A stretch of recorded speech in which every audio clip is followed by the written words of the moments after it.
Hello, everyone. Can you hear me? Yes, ma. We can. Yeah. All right. Good evening to you in Nigeria. You're welcome to our third session of the Getwork Nigeria Mentorship Program. As you're aware, we've had two sessions earlier where we prepared our mind, prepared our hearts, prepared ourselves to listen to the subsequent session, preparing our mindset for work transition. And if you notice, we have arranged the topics in a manner that, one leads into the other. For those who were not privileged to attend the first session and the second session, I will do a little recap, just a little recap. And at the end of the program, if you have attended at least two sessions of this program, we will share all the recordings of all the sessions with you. So relax. If you've been committed and if you've been participating in session, you will get the full benefits of the program. In the first session, we talked about believing in yourself, which was anchored by Ms. Yetunde Ajibade. She spoke about believing in yourself as a young graduate and the importance of believing in yourself. I won't say more than that. We have the recording of the session, and if you want it, then you have to be part of this session and the next session. You have to have attended at least 50% of the program, of the sessions in the program. And then we also had my humble self speaking to us about having the right mindset for the workplace and the difference between your classroom experience and the workplace environment and the importance of having the right attitude. I discussed the 3 P's of self-identity, and which helps you in your choices, in your life choices, in your career choices. I'm very sure that those who attended this session, they know what those 3 P's are and how to apply it in their career choices. Then we moved on to the second session, which happened last week. We had Anthony Hines, and we also had Adeola Omowunmi speak to us about getting the right skills for the right jobs, and also about getting a remote, getting the 1 year for a remote kind of job for a global work as a young graduate. Those things that you need to know, those things that you need to have, the kind of mindset you need to have, the kind of tips that you can apply as a young graduate in a global work environment, especially if you're applying for remote jobs. Following the era of globalization, your opportunity is now, the opportunity for you to get a job is beyond geographical regions, it's beyond Nigeria. There are endless opportunities, and you can only seize these opportunities, or you can only have access to these opportunities if you have prepared yourself well enough. And preparation is a process. You don't just, usually what we call luck is preparation meeting opportunity. I say again, what we call luck most of the time is preparation meeting opportunity. If you have an opportunity for a global work, for example, and you're not prepared for it, you discover that you will miss it. And this is the reason we don't want you to miss this kind of opportunities. And that is the reason why we have taken a leap to start this program as an organization. So it is not about just connecting people to jobs. For us, we connect the right people to the right jobs. And so apart from the recruitment part of the recruitment part of our business, we have taken up this responsibility of offering free training to young graduates who are just out of school and have zero work experience. We believe that your experience will start one day. You would start to have experience one day, and every young graduate should be given such opportunity. However, every business is concerned about how you're able to, what you're bringing to the table is not just about helping young graduates get a job. Nobody's going to employ you just because you're a young graduate and you need a job. They are going to employ you because you are valuable to their businesses. So looking at that and having that, in mind, we decided that, you know what, we are going to make our young graduates, the kind of young graduates that will connect to employers, we're going to make them valuable. They are going to be outstanding. They are going to be different from every other graduate that we have in Nigeria. And that is why we're having this program. Like I said, this program is not for everybody. It's for people who know the value, the people who know the importance, the young graduates, the fresh graduates in Nigeria who know that they are different and they are called to be different. So that is why you see that we're not even so concerned about numbers. We don't have all the numbers, because if you want to be outstanding, it's never a game of numbers, it's a game of quality. And so we are all out for those who are committed. If you are here today, it's because you are committed to the course. It's because you are committed to learn, you are committed to unlearn, and you are committed to relearn. And we are all out for you. When I mean we are all out for you, it's not only about this program. Even after the program, we will follow up with you. We will mentor you. We will provide all the resources that you need to be a better person, a better young graduate in your new work environment. So I say again to you, you are welcome. I'm Bumi Jasmine Omeke. I'm the co-founder and convener of the Getwork Nigeria mentorship program. Getwork Nigeria, as you all know, is a social enterprise that has been established to help young graduates transit into the work environment and connect the right people to the right jobs. And so here we are today having another session of our mentorship, graduate mentorship program, and we crave your indulgence to sit, relax, listen, have your jotter, have your pen, jot down as much as possible. Don't wait for the recording of the session. Be committed, ask questions. Don't be afraid to ask questions. No question is stupid, because you have zero experience. That's what we assume. And for those who even have more than 2 years experience, you are welcome. There are some people that need clarity in their career. Those are exemptions. We invite them to the program. You are also welcome. Sit back, relax, invite everyone that you think needs to be here to listen to these things that will help their career, that will help their choices. Don't hesitate to send them the link right away. Invite them. And if they want to get the full benefits of the program, they should join the WhatsApp group. It is very important. I cannot overemphasize it. At the end of this program, you will understand why it is important for you to be part of that WhatsApp group. It's not just about the Zoom link. God bless you. As you come in, it's all about the Getwork Nigeria mentorship program. And today I'll be introducing the first speaker.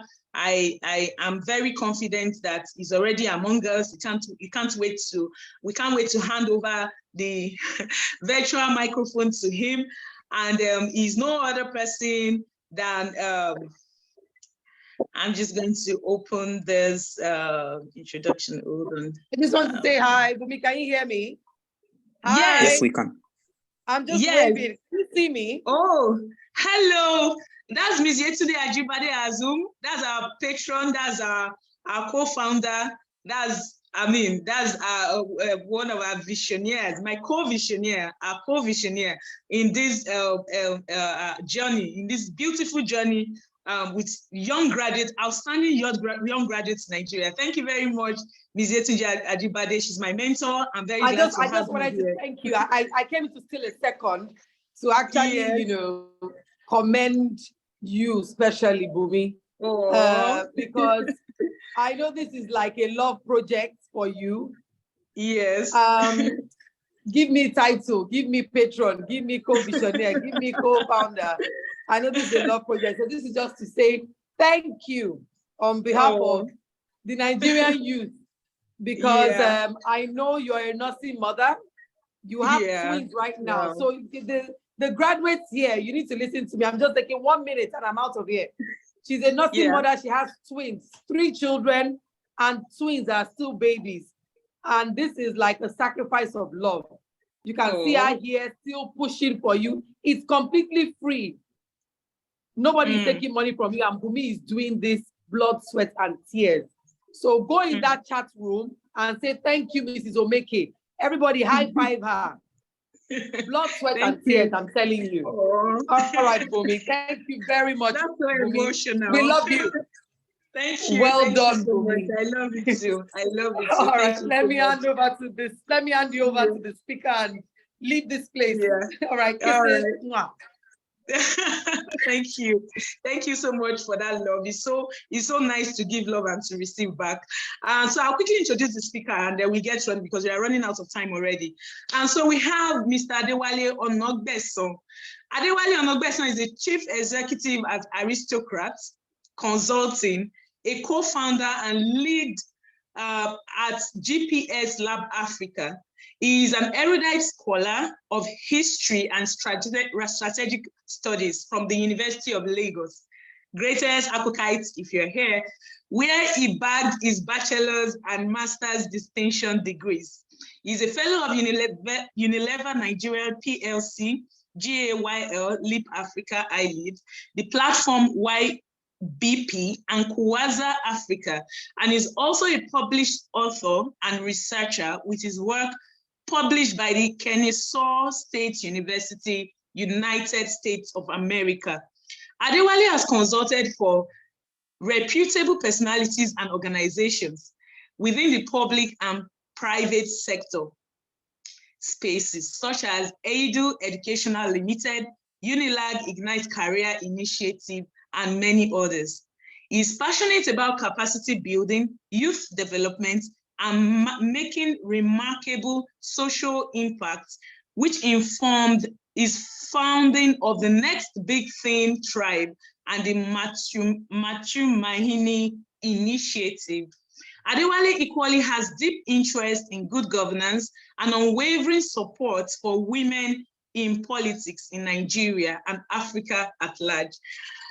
His exposure to politics and governance began with his student leadership experience, most prominently at the University of Lagos, when he served as a student union parliament speaker. Ladies and gentlemen, outstanding Nigerian graduates, changing the rhetorics of graduates in Nigeria, join me to welcome Mr. Adewale Onogbeson to this beautiful, power-packed, expository mentorship session. Thank you. Over to you, Mr. Adewale. Good evening, this is Oluwabumi. I hope you can hear me. Yes, I can hear you very well. We can hear All you. right. Good evening to you and the amazing team at Getwork Nigeria for the remarkable work of capacity building and human development that you all are doing in the face of very not so easy living experience. I mean, you are in nothing more than, I mean, you're doing all of what you were doing, and so personally, I would say big kudos to you and your team for the work that you've been Thank doing over the you. years, Thank you. and well done. The Lord is your strength, and to all of the participants who are here, thank you for your time as well. For I mean, wanting to be impacted, wanting to learn as well. So I would say that, I mean, you are in the right place, and of course at the right time. I'm sure that you're going to get the right um empowerment that you need for your next big thing, or your next stage in life, as the case may be. Oh, I'm not sure if I'll be able to on my video right now, but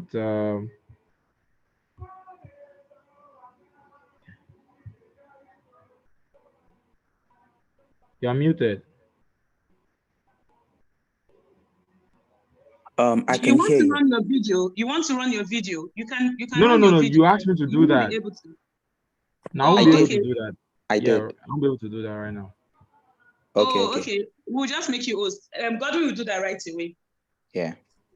No, no. I mean, I'm not going to be able to do my video. That's what I'm saying. It's Okay, not a you will not be problem. able to, but will you be able to share your screen? Do you want to share your Yes, screen? yes, yeah, of course Okay, I'll do that.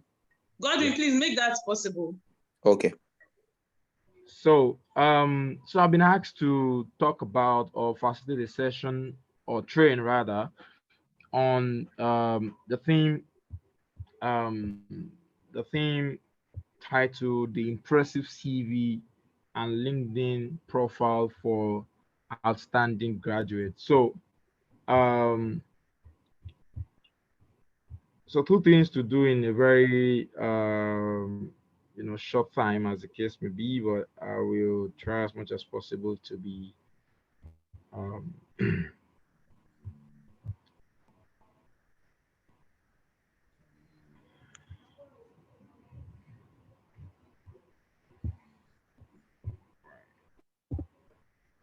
so. So I've been asked to talk about the impressive CV and LinkedIn profile for an outstanding um, graduate. Okay, so basically, the first thing I'd like to say is that as much as individuals or even organizations invest in what we call branding, it is important to also state that having an impressive CV and a LinkedIn profile is what we term professional branding. Okay, the way people do all sort of things to, you know, um, put their brand, make their brand outstanding on the social media is the same way you put your CV and your LinkedIn profile, in a very good shape to ensure that, you know, you rank high in search online, and you are called to the room for interview, if you submit your CV as the case may be. So the first thing I'd like to say is, like I always do, is that the mountain of your ignorance is simply the graveyard of your greatest opportunities and success. In simple word, what you know is what you know. What you don't Mm. know, you simply do not know it. And of course, for those of us who are Christians here, I mean, the Bible says that my people are destroyed for the lack of knowledge. So it's important for us to always seek knowledge at every opportunity that we do have. So because basically CV and LinkedIn, they are just under the title professional branding. There are some things that are, essential as basics before we go into that, in details. So this man, a philosopher called Boethius, said something. He said, "In other living creatures, the ignorance of themselves is nature, but in man it is a vice." And what this guy is trying to say, for instance, is that, um, hypothetically speaking, if you are, I mean, as a human, if people see you walking on the road, or I mean, you are walking on the road, you see, a grown up man who is,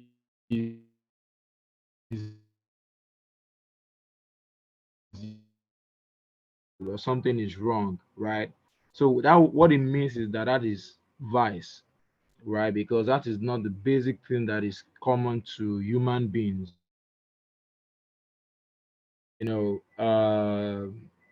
Expected of you, as the case may be, even in your professional journey, it is a vice. So if you have a bad CV, it is a vice professionally. If you have a bad LinkedIn profile, it is a vice. All right.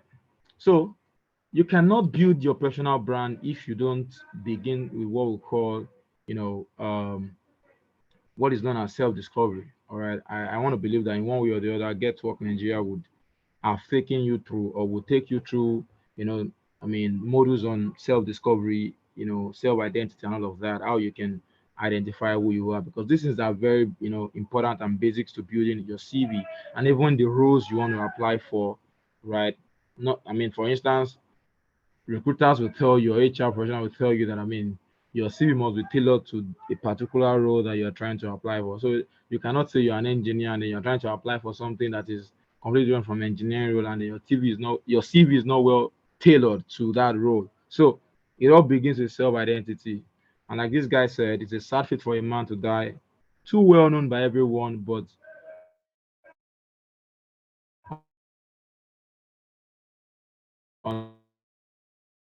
that people reckon with and all of that, but really it is just it is it is superficial. It's a fluke, as the case may be. All right, let me try and run to that. I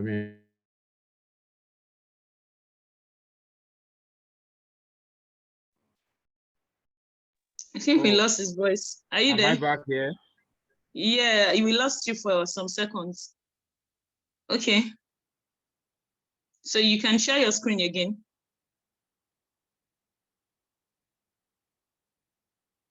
Can you hear me? Network is bad. Wow. Mr. Am I back Adewale, are you now? there? Yeah, I can hear you now. Can you hear me? Okay. Oh, yeah, I can hear you, of course. You were I hope off my for screen some is few still. seconds. Oh, No, your oh, screen is sorry. not here again. You have Yeah, to you have to reshare. share Okay. again. Yeah. Okay. Yes. I'll do that right away.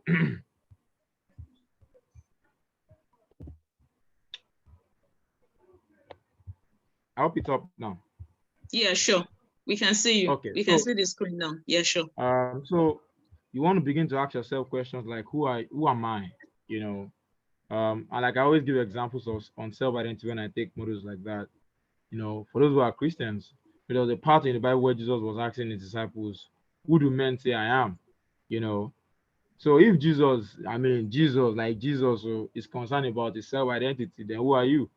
So you want to begin to, do a lot of tasks and things on self-identity, right? So you want to identify your why as a person. What are you really passionate about? What roles are you really cut out for? And a whole lot of that.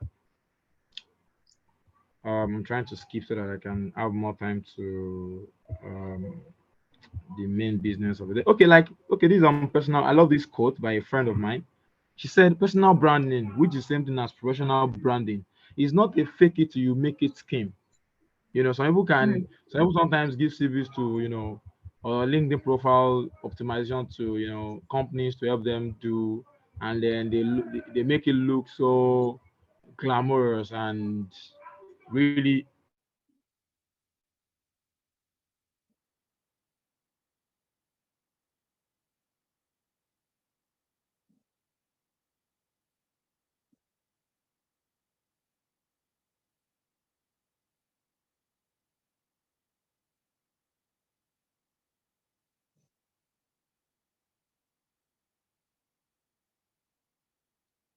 Am I the only one not hearing him? Okay.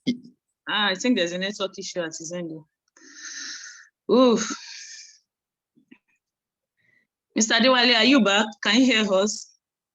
Can you hear me?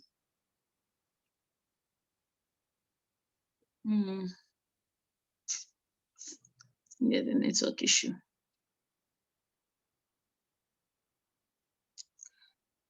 Or can he not share screen? Maybe it would be better. Mr. Adewale, are you there?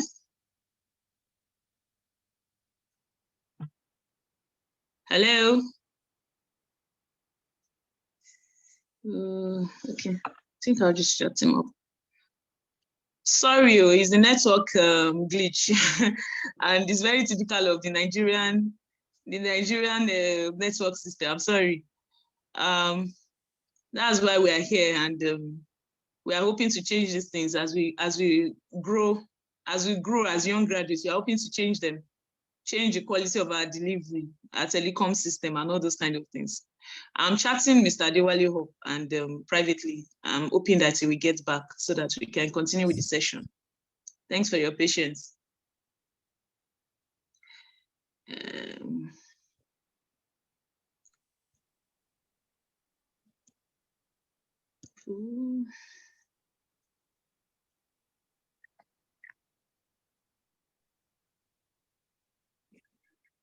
Mr. Adewale, are you back on? No.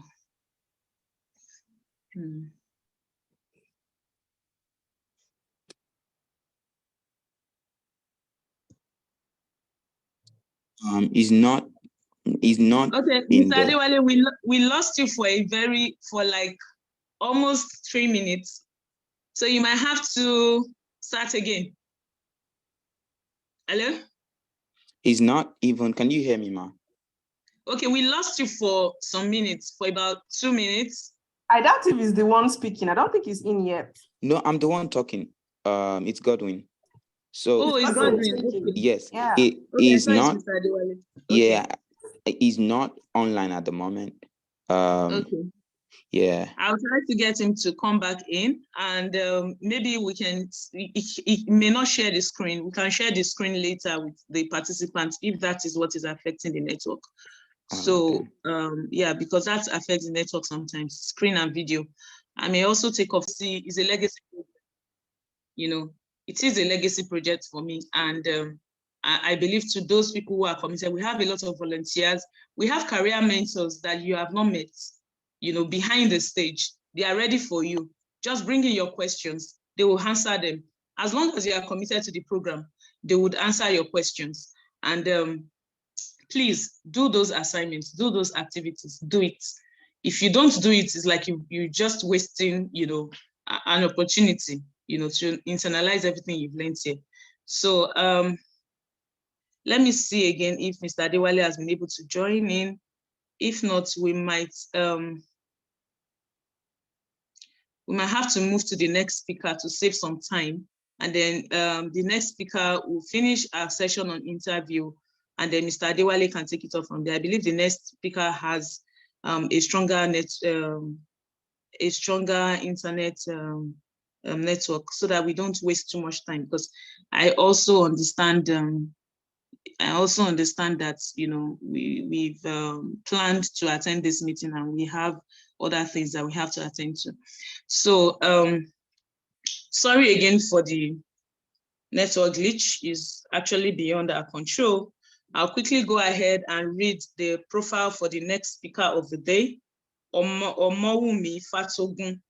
Omowunmi Fatogun is an alumnus. I mean, she's a pioneer alumnus of Getwork Nigeria. She benefited from the very first Getwork Nigeria program. I'll be reading a citation shortly, and she will get on and speak with us. So Omowunmi Fatogun is a regulatory analyst in the fintech industry. She's an alumnus of the Getwork Nigerian program 2019 and a graduate of the Benson Daosa University. She's currently rounding up her postgraduate degree at the prestigious University of Tartu, Estonia. As a Nigerian qualified lawyer of more than 7 years, her career has spanned across Nigerian judiciary, law firms, the aviation industry, and a cryptocurrency exchange. She is passionate about personal and career development, humanitarian projects, and has over the years contributed her expertise and skills to further better people's lives. She is quite familiar with the Nigerian and international labor market, and as she has been through the process of job hunting as an inexperienced fresh graduate and also an immigrant in a new country. Omowunmi firmly believes that with the right information and strategy, even fresh graduates without experience can bag roles that align with their passion. When she is not working or volunteering on projects, she enjoys reading and writing. Ladies and gentlemen, join me to welcome Ms. Omowunmi Fatogun to the next session on acing your first interview. Omowunmi, over to you.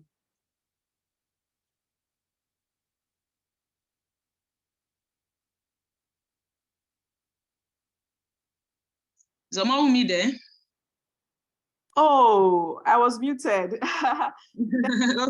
Thank you so much for everything. Thank you for this impactful program. It is such a privilege to be here, especially as I was one of, the first set of, students that actually was a part of this program. I feel very elated to be here. Thank you to the other team members that are behind the scene that I cannot see. So because of the timing, I feel like this is like a topic that might take me quite a while to discuss in detail. So we're going to be jumping right in. So I'd like to share my screen. I made it host already. Yeah. What? I made it host already, so you can share your screen now. Okay.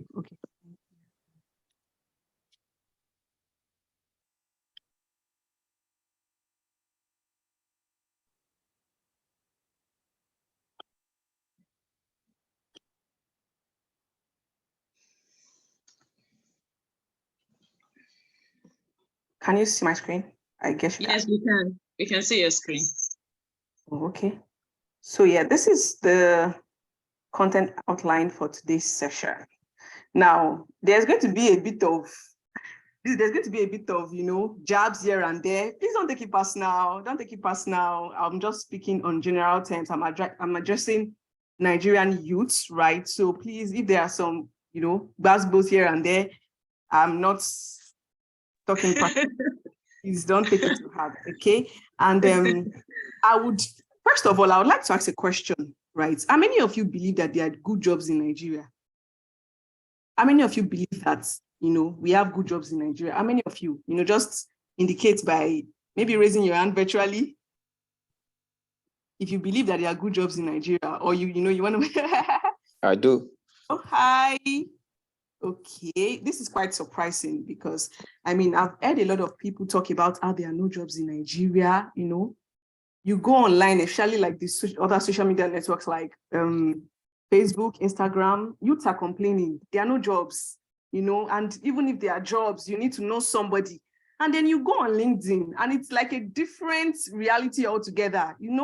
Someone is always announcing, I'm pleased to announce that I just started this new role. I'm pleased to announce that I just got this new role. I am wondering, how are they getting the jobs if a good number of people believe that there are no jobs, right? These people on LinkedIn that are always sharing this good news, how are they? What are their strategies? What is happening? Or do they all know somebody, right? And some of these jobs, when you properly review some of these posts, you can tell that this is not based on connection of any sort. So I would urge you, right, if any of you here, if you think that if you're one of the people that believe that there are no jobs in Nigeria, or it's only the rich people and, and their family members that have all the good jobs in Nigeria, please let go of that thought, right? Be positive, be positively minded. Before I left Nigeria, the job I had, of which Mrs. Bumi knows about, she has been a huge part of my, my career journey, and she has been such a worthy mentor. I knew nobody. I remember getting that job, and some of my friends were asking me, how did you get the job? Who did you know? And I said, I don't know anybody, But there are certain strategies that you need to put in place to get some of these jobs, because some of the recruiters that I know personally are complaining every day. There are jobs, but are they graduates? Are there people that they can, depend on to actually do these jobs? And these are not even roles that require so many years of experience. Some of them are just for fresh graduates like you. So now let's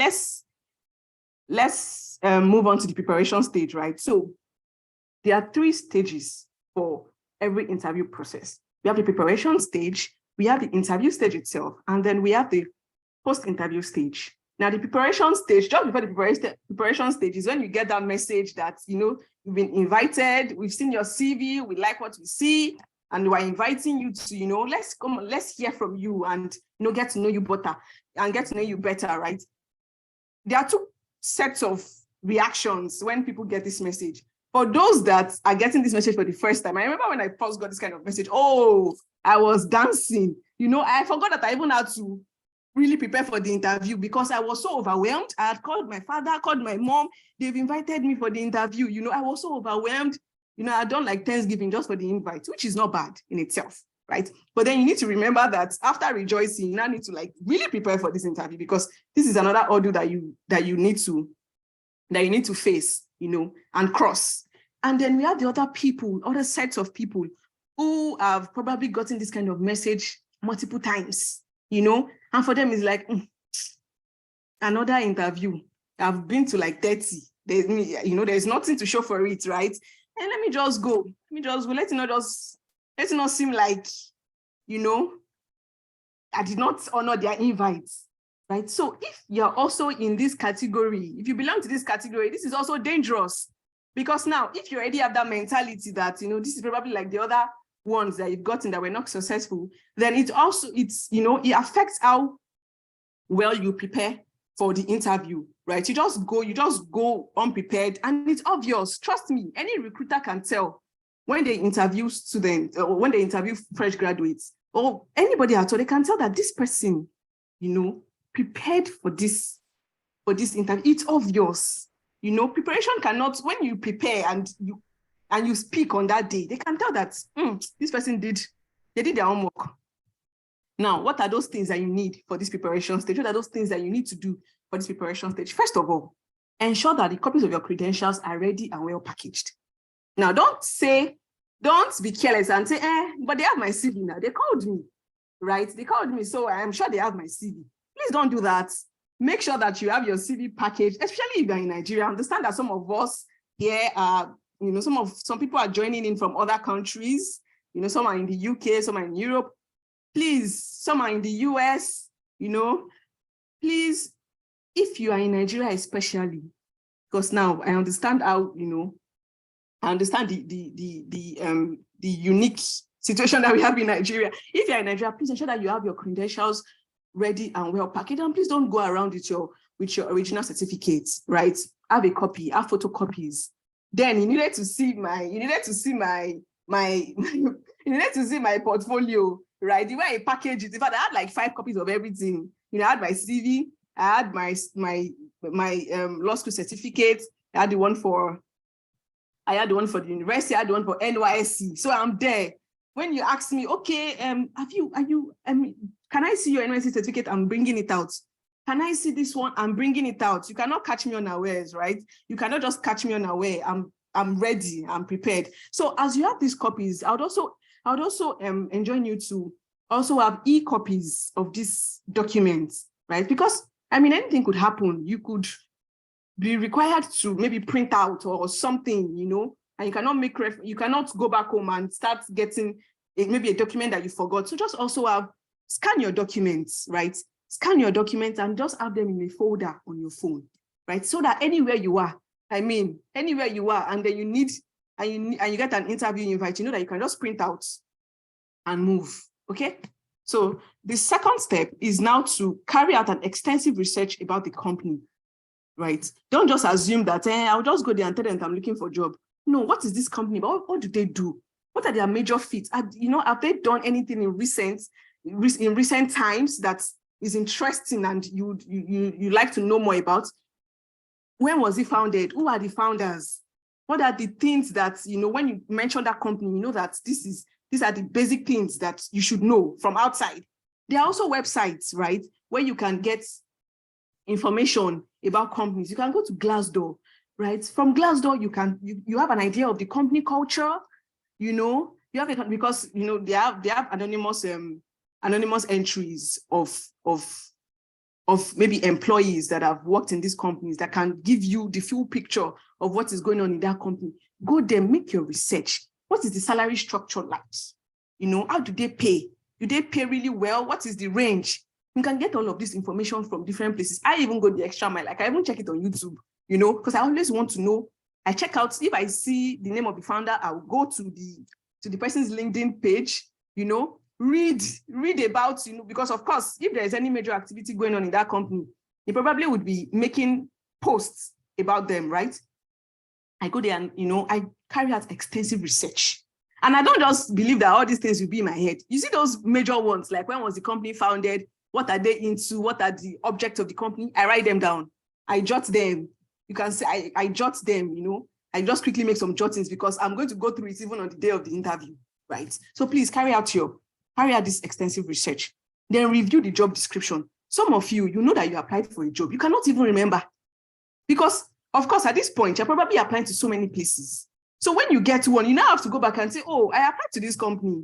Go back to the job description, right? The website or their LinkedIn page. Go back and read. What are they really looking for? So that when you are speaking on that day, you can align of course, at this point, you don't have major experience. You can align your skill sets, right? Your skill set and your interest. You can align it with the job description. Don't apply for a job, right, that says something else, and you're going there to say something that is totally unrelated to what you applied for. That just shows that you're unprepared. So please don't do that. Review the job description so that you can, be more prepared. Familiarize yourself with your CV and cover letter. This might seem very basic, but trust me, it is not.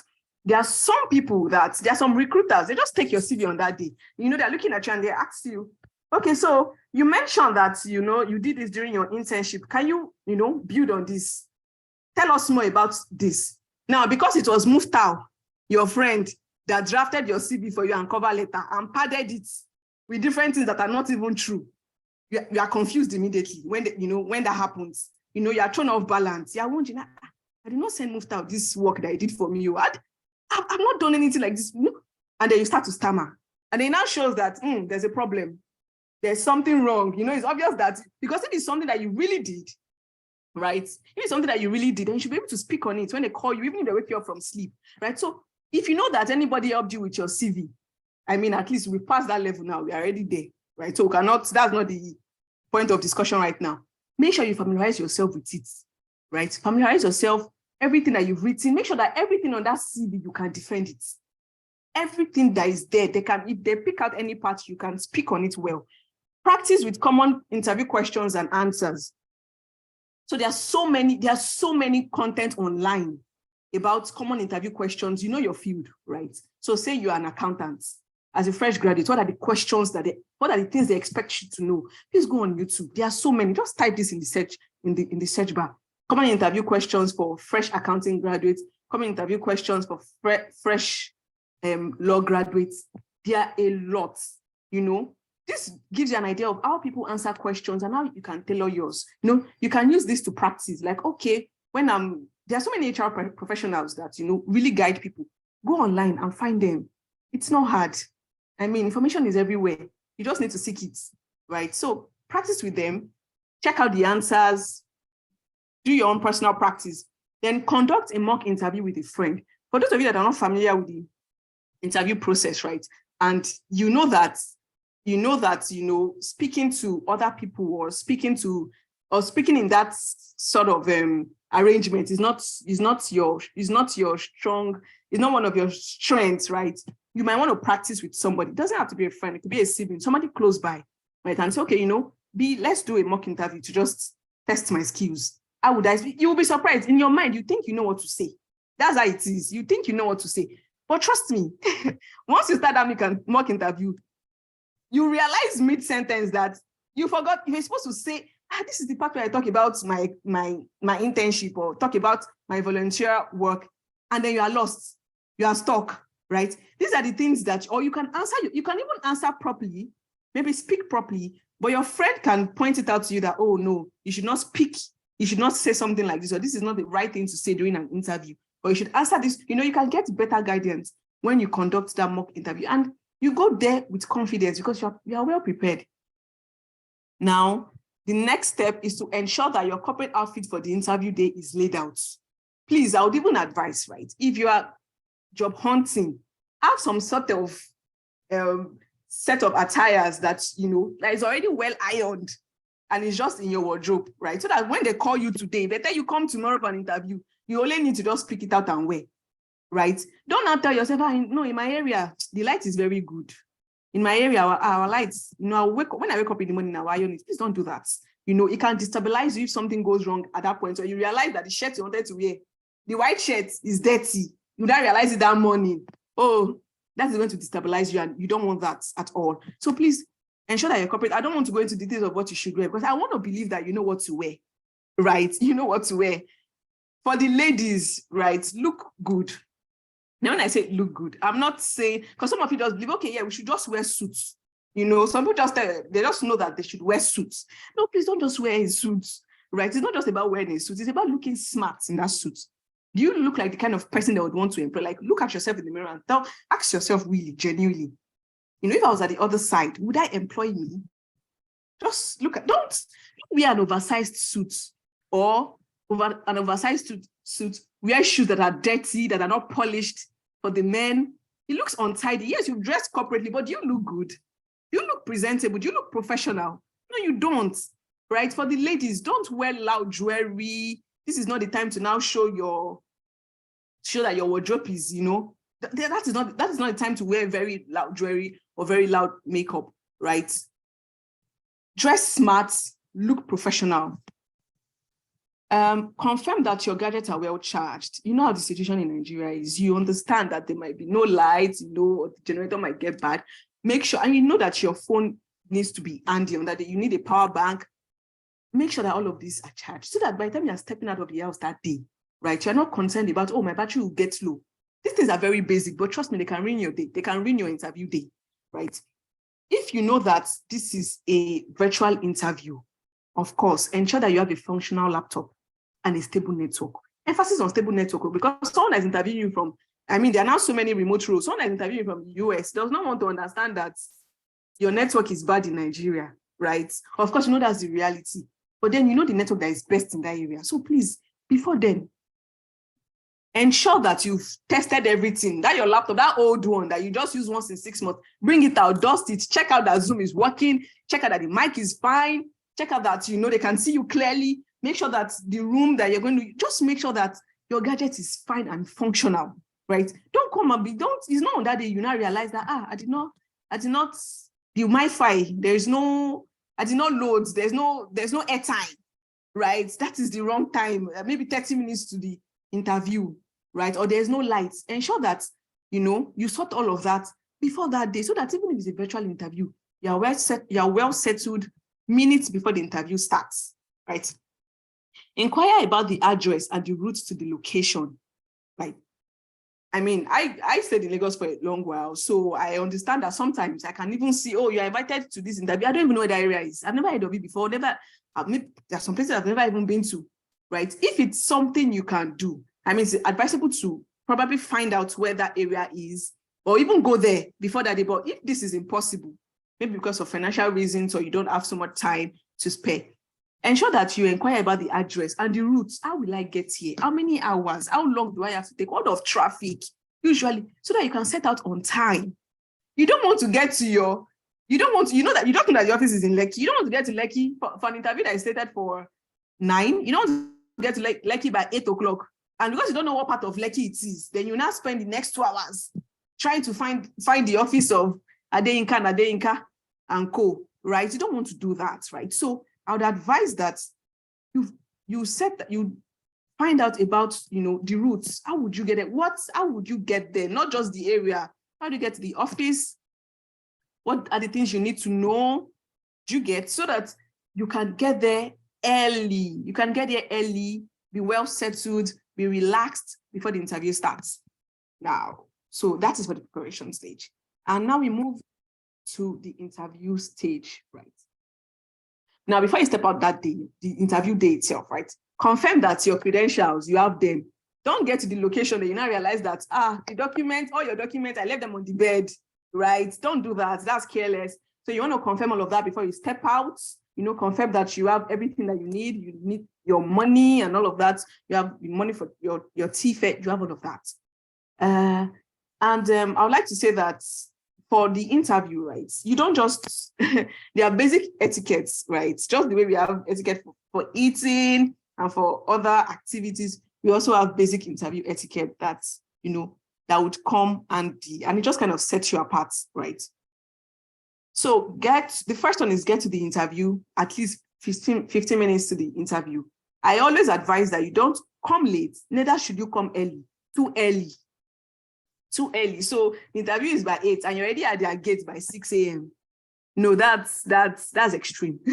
That's extreme, right? Even if you get there very early, right? I advise that you set out very early. Even if you get there very early, you already know, you've recognized, or you've found out, oh, this is where the office is situated. You can now say, maybe stay at a close by restaurant, freshen up for the ladies, make sure that your makeup, everything is on point. For the guys, if your shoes are dusty, you want to, just freshen up a bit, take your time. And then when it's like, 30 minutes to 20 minutes, you can now set out, to the office so that you can get there by 15, 20 minutes to the interview and you're seated. Now, when you step into the interview room, right, please don't just barge into the interview room and you're already looking for how to sit down. They've not even told you whether you should sit. They just called your name. Oh, Omowunmi, Fatogun, please, can you come in? Or they've told you, they've invited you in. And the next thing you want to do is take a seat and just sit down. No, don't do that, right? If they've not expressly told you to sit down, please ask if you can sit down before you do. Like, get the permission, before you do, right? That just shows that this person is well-mannered. Right? And if it is a virtual interview too, like I said previously, log in and wait for some minutes, right? Don't log in after the interviewers. Like, that's really bad manners, right? Don't log in after the interviewers. If your interview is by 9 o'clock, by 8:45, 8:50, please just log in and just be there. Even if your camera is not on, just log in, let them get into or at least let them see that you're trying to come, that you're trying to log in, and they only need to just, invite you in, right, virtually. So please, let them just know that, this is important to you, and, you are a very timely person. Now, when speaking or when in answering your questions, you want to listen carefully before answering questions. Don't just assume. Now, at this stage, you've already prepared. You've consumed a lot of materials on, likely questions. And at that point, you feel very confident. Anything that you feel like you're ready for anything that is going to, like, any question they're going to ask you. But please, listen carefully. Don't speak when the interviewer is speaking. Don't try to make a point, or she's trying to complete the sentence and you're helping her complete it. No, don't do that. Don't do that. Listen carefully. Take your time, right? Take your time and answer. Answer slowly. Let them hear you clearly. That is not the time when you now start speaking in an accent that you did not have before the interview, right? Just make sure that you're speaking clearly. They can hear you, like you're pronouncing your words properly, and they can hear you. You're not speaking too low. The volume is just perfect, right? You're not shouting. You're not shouting down the office, but they can hear you clearly.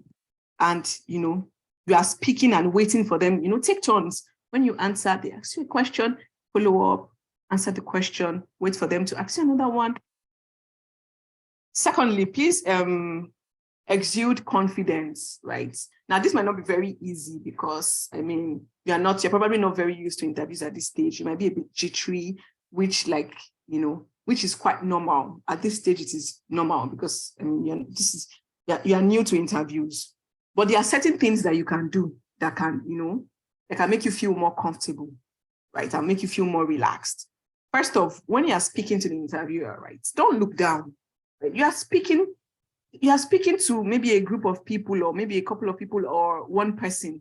That's not the time, or they're asking you a question and you're looking down and scratching your head and saying, if you answer the way, you already show that you're not, and they're wondering, is this person ready for this job?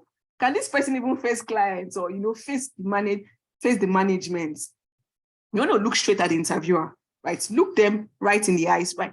Now, if you cannot do that, I understand that might not be very easy, because now there's some interviewers that, some people are quite nice, some recruiters are nice, while some, they just give you a straight face. And if looking at them that way might, make you even more nervous, I would advise that you look at them above the eye level, right? Of course, there's a way you can, there's a strategy to this, right? You don't have to look at them straight. It looks like you're looking at them straight in the eyes, but what you're actually looking at is, just above their eye level, right? Meaning that your eyes are not really matching with theirs, but you're looking in that direction and it looks like you're staring at them. You're looking at them above eye level because, you probably cannot face, their stare for so long without stammering. So yeah, that's one method to handle that. And be conscious of your body language, right? Be conscious of your body language. That is not the time to now start itching, because of course, when some people are anxious, right, they tend to, to make it obvious by, say, they're scratching or maybe biting their fingernails. That is not the time to do that, please. So be conscious. You already know those bad habits, right, that you display when you're anxious. So you need to watch it. Be conscious, right?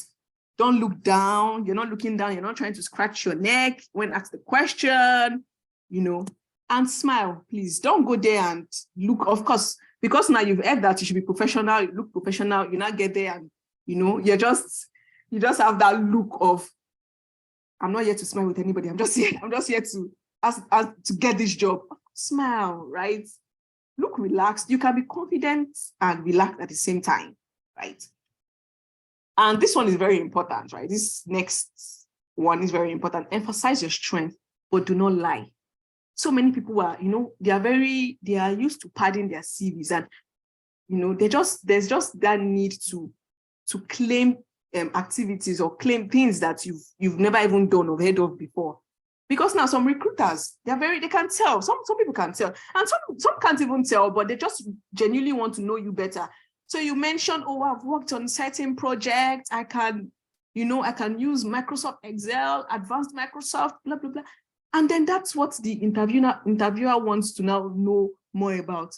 And they go, oh, yeah, you mentioned that, you've worked with fintechs, in this sort of projects. Please, can you build more on that? Can you tell me more about it? How did it go? Well, just build on it. And then you start to stammer because it never happened. And that is not the right time for you to now start, trying to, that's not the right time for you to now start to try. You're not trying to, patch lies together. It's going to be very obvious. It's going to be very obvious. So please, just emphasize on your strengths. The things you're good at, the things, your interests, your interest, your previous experience, even as a student leader, your volunteer experience, your internship, what you did, even your research assistant role, if you're involved in anything remotely connected to that role, right? Emphasize on your strengths. Do not lie. Emphasize on it so that when they tell you to build on it, okay, tell us more about how you did this or how you're able to do this. At this stage, you're able to do this. Wow. Please tell us more so that you're not stuck. You can speak, right? And then this one is like, I would always advise that you do this, right? Always ask relevant questions before the end. Now, organizations do not just want to employ, people that are just people that they call yes men, right? They don't just want yes men, right? That they can just tell, oh, just do this and you do it, right? They want people that are curious, people that they consider valuable, that can ask questions, and be curious, they like that curiosity in candidates. So when they ask you, is there any question you want to ask before this interview ends? Always have a question. Always at least have one question. And this question would stem from the research you've done about the company, right? I mean, you've done a couple of research, you've done extensive research about this company. So just ask something that that would make them even wonder and say, this is a very good question, and they can see that, okay, this is someone that we can rub minds with. This is someone that we know can think, right? So please always ask relevant questions. Usually I would always prepare my questions before even leaving the house, right? That's usually part of my preparation stage, So these are the kind of questions I would want to ask. Oh, so what is this thing you are doing? What makes you stand out? Or sometimes I also ask about the role itself, so who would you consider, what would you consider an excellent business analyst, for this role? What are those things that I need to do? What are those things that you would deem that you want or you require from a business analyst, And when they ask the questions, okay, are there learning opportunities within these organizations? Are there are there company policies that provide for learning opportunities for employees? Those kind of questions. And they're like, they wonder, this person seems to be very interested in personal development. It's a feather to your cap. Okay. So now then, we're going to talk about we're just going to gloss through, but we're going to gloss through these parts because of time. Common interview questions. This one is in any interview you go to, of course, they are going to ask you this, regardless of the field, right? So tell us about yourself. Now, remember that you probably do not have extensive research. I mean, you probably do not have extensive experience, right?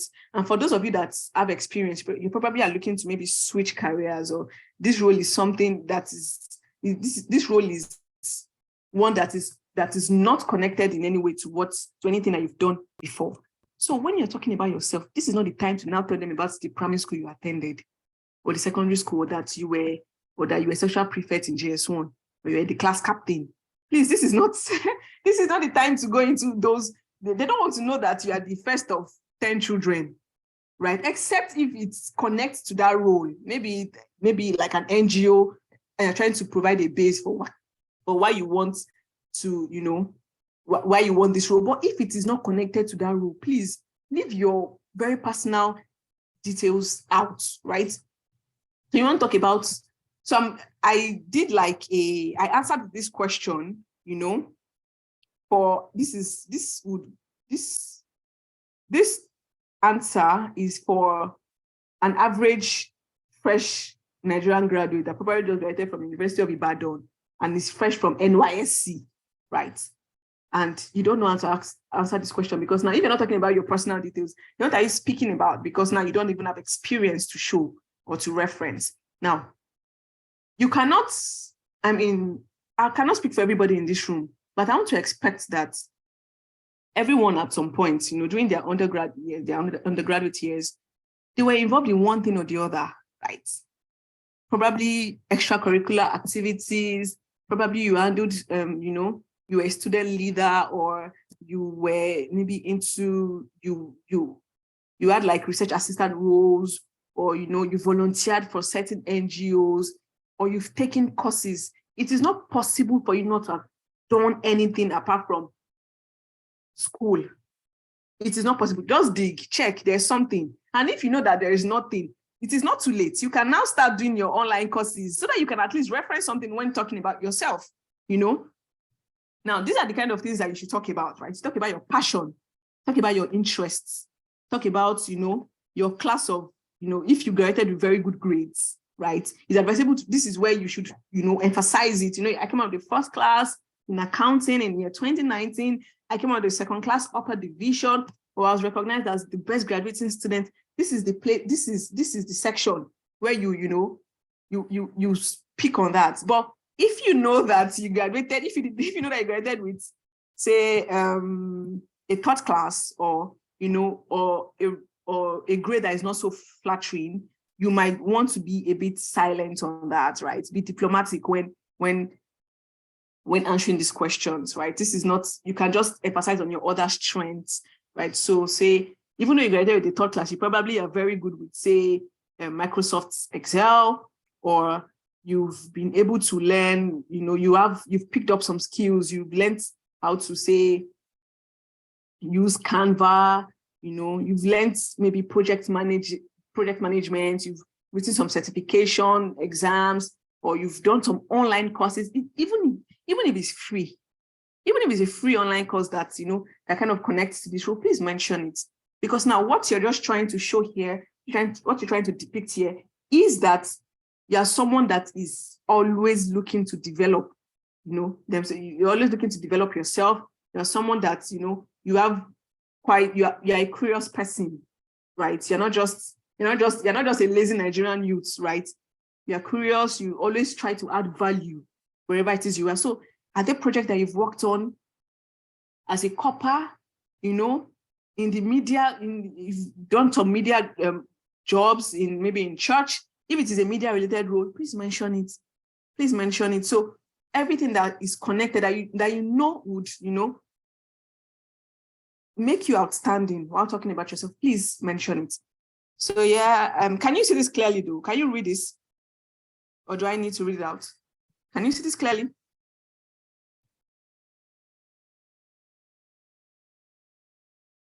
Can you read this clearly, or do I need to read it out, please? Can someone answer? It's not so clear, but I can zoom it on my phone. So Okay. You can read it. I think you can read it. I think it's good you read it. Okay, When you so zoom, tell me. when we zoom. Okay, tell us about yourself. Tell us about yourself. That's the question from the recruiter. My name is Aderopo Obika. I studied business administration at the University of Ibadan, and I graduated in year 2021 with a second class division. As a student, I worked part-time as a research assistant for one of the professors in campus, and this role deepened my research and analytical skills. Due to my passion for leadership and self-development, I became the department student accountant between year 2019 to 2021, where I put to practice all I learned in class and handled the faculty's income and expenses.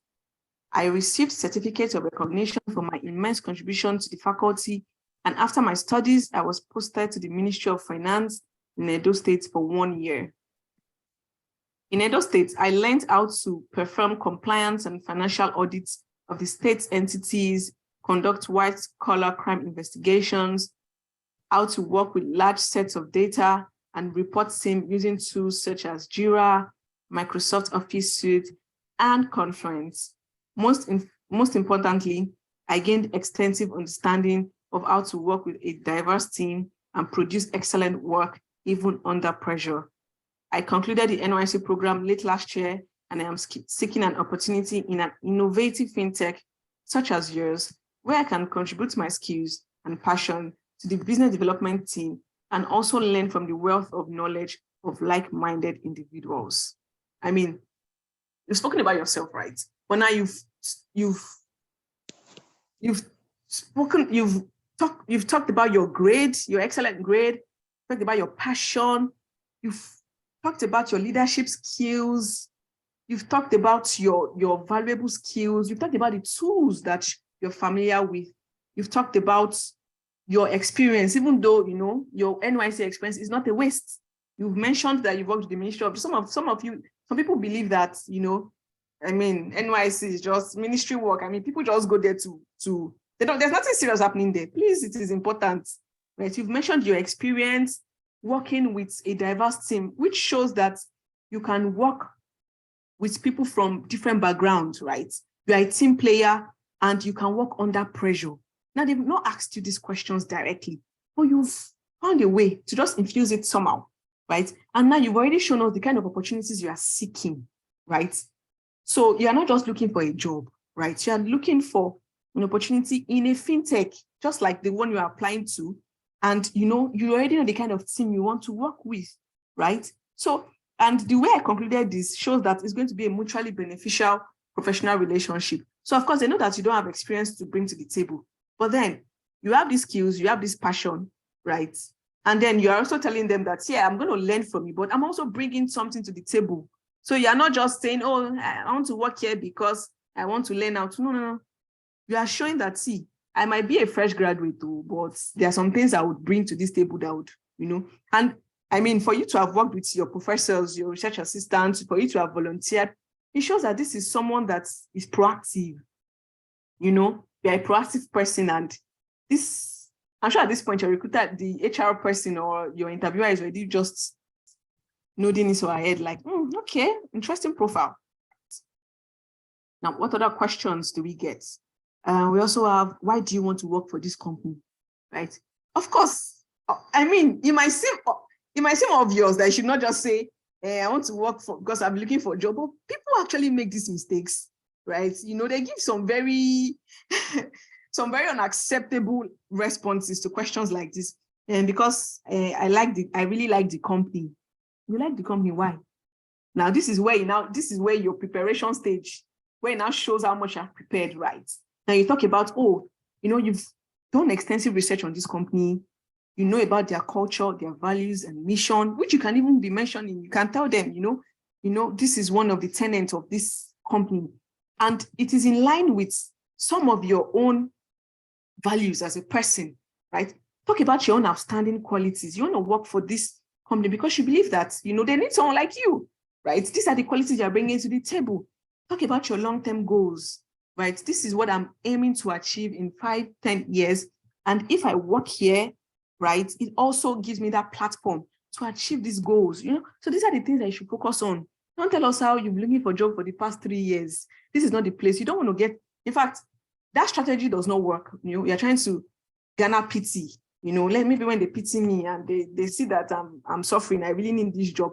Trust me, that doesn't work because, every organization is looking for valuable contribution. If they bring you in because you are hungry, then nowadays sure you can work, right? You want to get this job based on merits, right? So talk about, and at this point, if you speak, right, about maybe you can even reference an important, recent activity involving that company and say, you were quite intrigued by that, and that was what made this company appealing, and that was what even drove you to even apply in the first place, because this is the kind of company you want to work for. Because it aligns, these things aligns with your interest and your previous experience, So they know that at this point that, oh, this person you did your homework, right? So what are your biggest strengths and weaknesses? Please, even if you struggle with lying, this is not the time to now say, and sometimes I lie. Of course, you don't want to do that, right? You don't want to do that. You don't want to do that. So whatever weakness, you have to be very diplomatic in your response. You know, like I said, I'm sure that it's not a struggle for you to talk about your strengths, the things that you know that you're very good at. I mean, if they call you, they wake you up today and they say, Bolaji, come and do this, or come and you can deliver some. Of course, they're your strength, but you see these weaknesses. What are the things that you consider your weakness? Whatever it is that you're calling your weakness, also cannot be so bad, right? It cannot be so bad that the HR team is wondering, if we employ this person, this weakness can negatively impact us in this company, right? They don't want someone like that. So when they're asking you for your weaknesses, you're saying something like, usually, there was one I used to, when I was at this stage, there's one I used to say, which really was quite true, was that sometimes I don't know when working, I don't know when to stop, right? Of course, it's a weakness, because of course you don't just want to say something that's, I don't know when to stop when working. And this has been a struggle, trying to, maintain that work-life balance. Because sometimes when I'm working on a project, I am so involved, and if that project is not concluded and finalized, I don't know how to rest. So this is something that I struggle with, and I'm still trying to work on. Now, yes, that is a weakness. Some people really do not know how to maintain that work and life balance. They always try to get their jobs done. That's a weakness, but it also shows that, okay, yes, it is a weakness that they are also trying to work on, but there are some benefits we can also get. There are also some good part of this weakness that can also benefit us as a company. So know that, okay, when we give Bolaji this assignment or this project, we know that it would ensure that this job is done, right? It would ensure, like, this person would work under immense pressure. So that is a weakness, but you can see how diplomatic it sounds. Like, okay, yeah, sometimes I struggle with rest, and of course you'd show that you are also trying to work on it. I've been trying to work with timers, trying to work with alarms, to remind me to take a break, but yeah, I'm working on it. So where do you see yourself in the next 5 years? Please, this is not the time to now tell them that you plan to Japan next year. So for some of you that you want to go for your master's abroad in the next 6 months, and then you need this job or in the next 1 year, this is not the time to now tell them that in the next 1 year, I see myself, in the UK, or in the next 1 year, or in the next 2 years. I mean, at that point, they're wondering, does it even make sense to even employ this person? Because, I mean, if you're going to be leaving in the next 6 months, what's the point? Right? So whatever it is that you see yourself, right, should just talk about your personal development, your career progression in-house, right? How you want to rise in-house. Because, of course, you also don't want to mention that you just want to gain experience, just want to use this as a platform. I want to gain experience in this place for 1 year. You are going to their competitors. You don't want to say that, right? So you have to stick to in-house career progression, how you want to be the go-to person for so and so, how you want to, be an expert in this, how you want the kind of skills that you want to gain, and the courses you must have taken, online courses. Those are the kind of things that you should emphasize on, not anything outside that, please. What is your salary expectation now? Now this now depends on your jurisdiction, right? That's why you need to do your research. Now, in Nigeria, sometimes they don't even ask you what your salary expectation is, because even if you tell them your salary expectation is 1 million naira, right? If they are going to pay you 200,000 for that role, nothing is going to change. They just probably want to hear from you, and they tell you, oh, okay, but we are giving you 200,000 naira, right? And usually maybe if that's the budget, they're not budging, right? But in a place like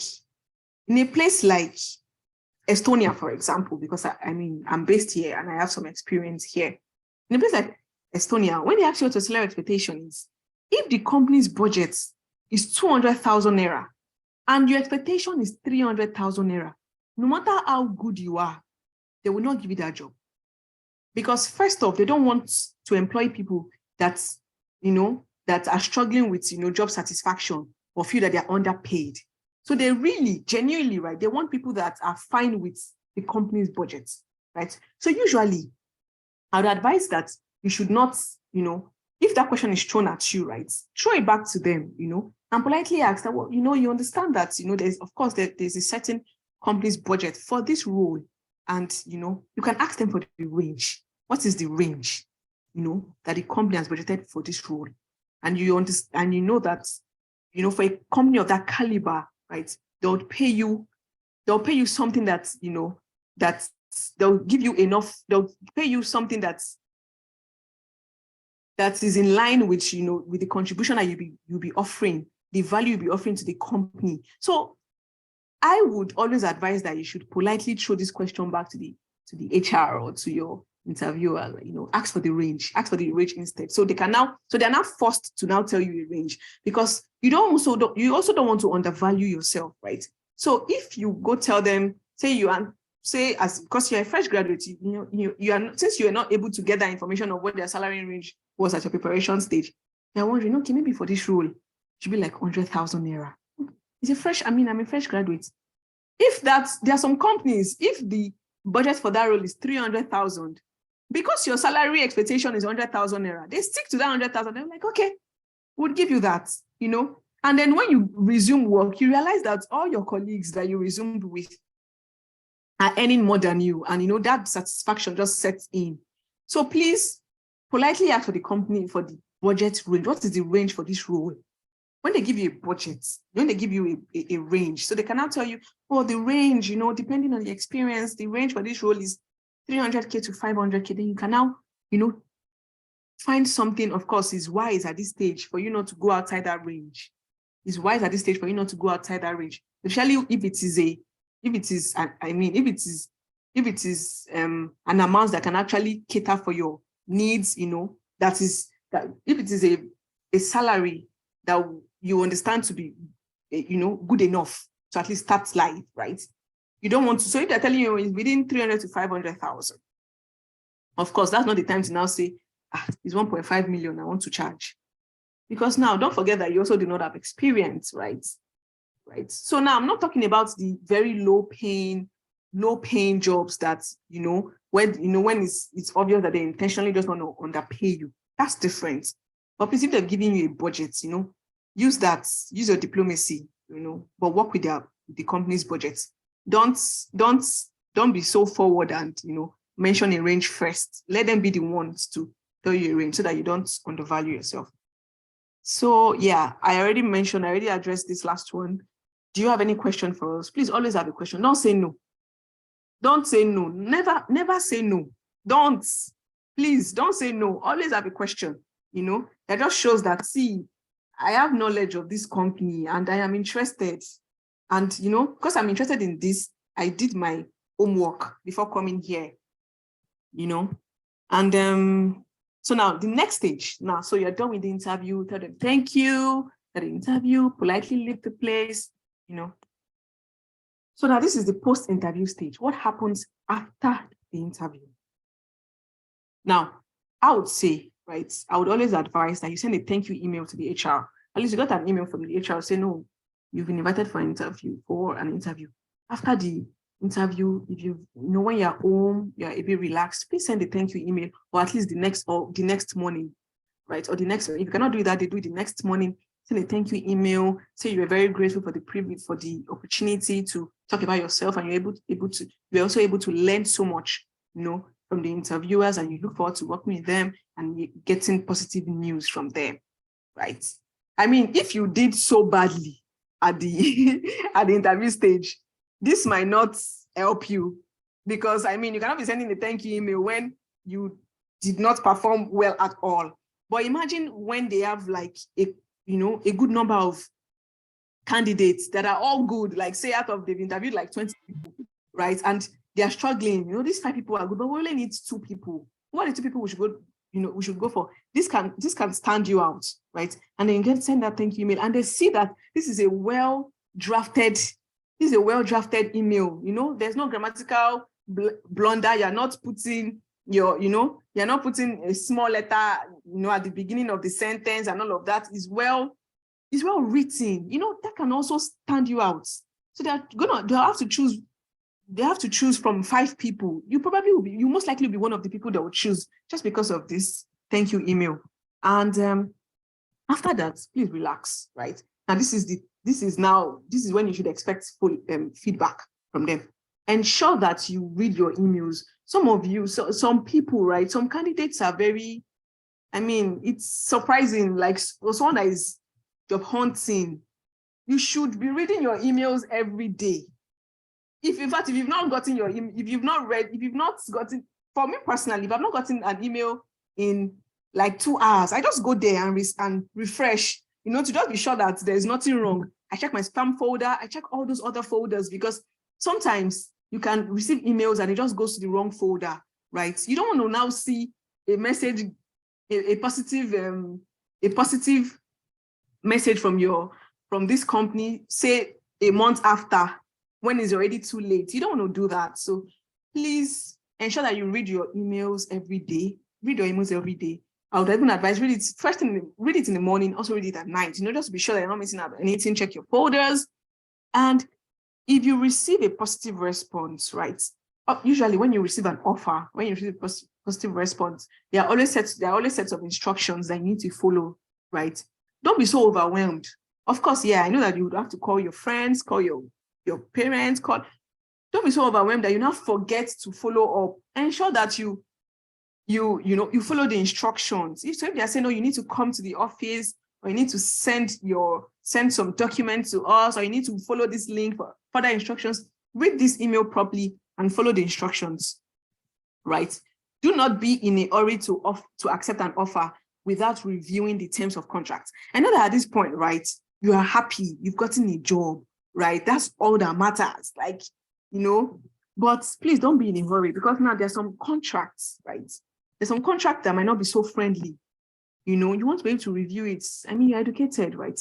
Read through it. If there's anything that seems a bit confusing, get a second opinion, read through it and confirm that you are fine, with the terms of contracts, right? There's nothing there saying, of course, there can be some terms that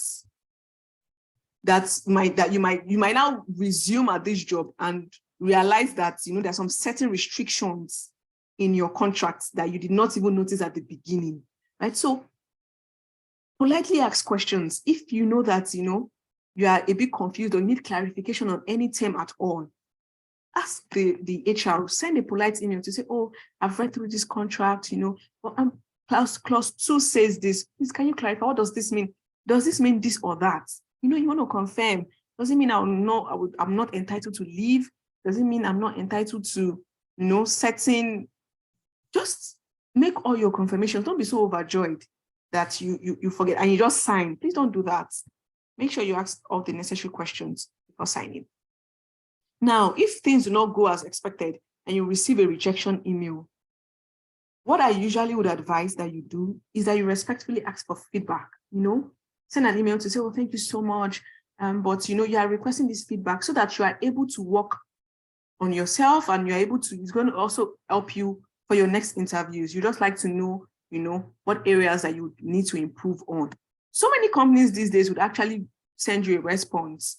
There are some companies that would tell you, oh, sorry, we cannot give you personalized feedback. Don't take that to heart, just move on. But at least make the attempt. Ask for more details about why you were rejected, and they would politely explain so you can understand the areas to work on. Also, after every interview, right, especially when you've gotten a rejection email, after this stage or after an interview, you can do a debriefing session with yourself and ask yourself, Omowunmi, what are the things I did not do right? What are the things I did not get right? What are the things I need to improve on? And work on it. Just take note of them so that by your next interview, you've worked on all this and you are even speaking better and, you have a better experience. Now, the next one is to be positively minded and continue job seeking until you accept an offer, right? So don't stop until you actually accept an offer and resume, because some people make that mistake of, oh, okay, the HR has sent me an email, or it looks like, from the body language of the interviewers, it looks like they were very pleased with me, and then you go back home and just rest. No, please continue applying to other places until you accept an offer and then you resume, right? And just like I said initially, always try for excellence at every interview. Don't get tired. It's very easy to get tired. If you need to take some time to pace yourself, please do that. If you can only send out, as a job seeker, if you can only send out 2 quality applications per day, right? Do it. That is better than sending out 15 per day that, that are just below par. Send out quality applications, and at every interview, prepare for each interview. It's not, don't just give up. Don't just give up on this process. Don't just think, there's probably nothing going to come out. Nothing's probably going to come out from this. Let me just go. Let me just attend this interview. Don't do that, please. For every interview, prepare like this is your final bus stop. Prepare until you get that final yes. And trust me, when you get that final yes, it just makes the whole journey worth it. You just need that yes, that one yes, to forget all the no's that you've had on your, on your job seeking journey. So at this stage, I would like to, we have come to the end of this session. Thank you so much for listening. If you have any questions, please, I would be glad to answer. Thank you so much, Wunmi. If you enjoyed this session, I want you to release your best emoji. Say thank you to Omowunmi Fatogun. I really enjoyed the session. It was like I was going through, a new session all over again. And I really wish I knew these things that she was talking about as a fresh graduate. And I really wish I had applied them earlier, earlier than now. Maybe I would have been working very close to Bill Gates, or is it Joe Bezos or something? Yes, thank you. Okay, so she has said a lot of things. It's overwhelming. You can see it in my face. I don't even know where to start from. But she said something at the beginning, and I want to emphasize on that. I'm a recruiter. I've worked for more than 4 years now as a recruiter.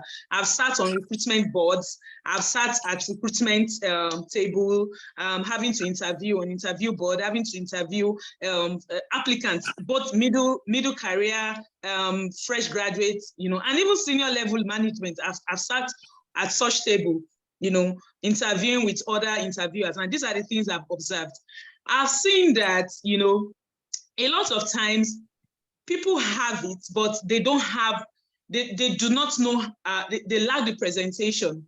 They lack the knowledge on how to present and project their skills. And that is why the session of today is very important. The session of today is saying that, okay, you have the skills, you have all the knowledge in school, you have a first class, you have a 2-1, you have a 2-2, which is not bad. Whatever grade you have in school, you have your soft skills, you have your hard skills. How do you let the employer know that you are the person? How do you let the employer know that you're the right person for the job? If you can't ace your interview, or you cannot have a very good CV, which is the session we're going to take next. If you cannot package a very good CV that will attract them to invite you for an interview in the first place. So if you don't have this, you find out that you are consistently looking for a job. You are consistently throwing out your CVs. You are consistently sending your CV to one uncle or aunt, and nobody is calling you, nobody's interested in you because you've not because you don't have it, but because you've not learned the skills of presenting what you have in such a nice way that the person is able to understand, the person is able to see through you and able to know what you carry. Now, she said something at the beginning. She said, do you think that there's no job? I tell you, being someone on that has been on that table, I can tell you for free, I have more than 5 jobs. 5 vacancies as I speak to you. I have the right to say, this is the person. I have the right to get you I have the opportunity, or I have the power, let me put it that way, to, recommend, to say, this is the person. But the question is, have I found the right graduate to recommend? Just like you think that there's no job, employers are consistently looking for the right persons. They can't find them. Is a serious nemesis with the employers, the job owners. And and that is part of the reason why we are having this program, to bridge that gap, to make sure that we have outstanding graduates on our pool that we can go to when we have this kind of request that, you know what, this person has gone through our training and mentoring program. We've mentored this person closely in terms of attitude, in terms of skill, in terms of qualification. This person has it. And we can then recommend and connect that person to that available job. So most times when people come to me, oh, we need a job. You need a job. Job doesn't come to you because you need a job. Job comes to you because you are the right person for that job. So that is why we are building this mentality. You know, it's not an entitlement thing. It's a thing that you have to show by merit that you deserve the job. You know, so Getwork Nigeria doesn't give you job. Getwork Nigeria connects the right people to the right job. And what we're doing in that respect is to ensure that we have the right people, we have the right graduate, that we can connect to the right job in due time. Thank you very, very much for those that have stayed back to listen to this beautiful presentation. I would not want to waste so much time. I'd introduced this first speaker at first.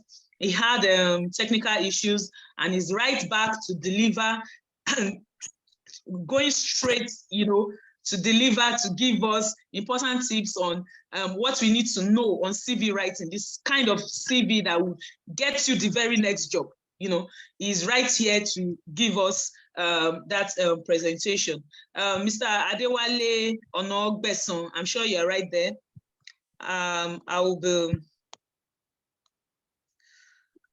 Have I Omowunmi? Sorry, I didn't get that. Have I been made the host? Have you been able to make me the host? Let me see. You can transfer the host back to me so that I can make Mr. Adewale the host.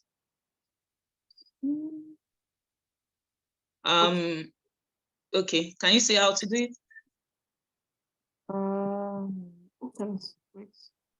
Click on my name and make me the host. Okay, yeah. Okay. So, Mr. Adewale, are you there? You can unmute yourself, please.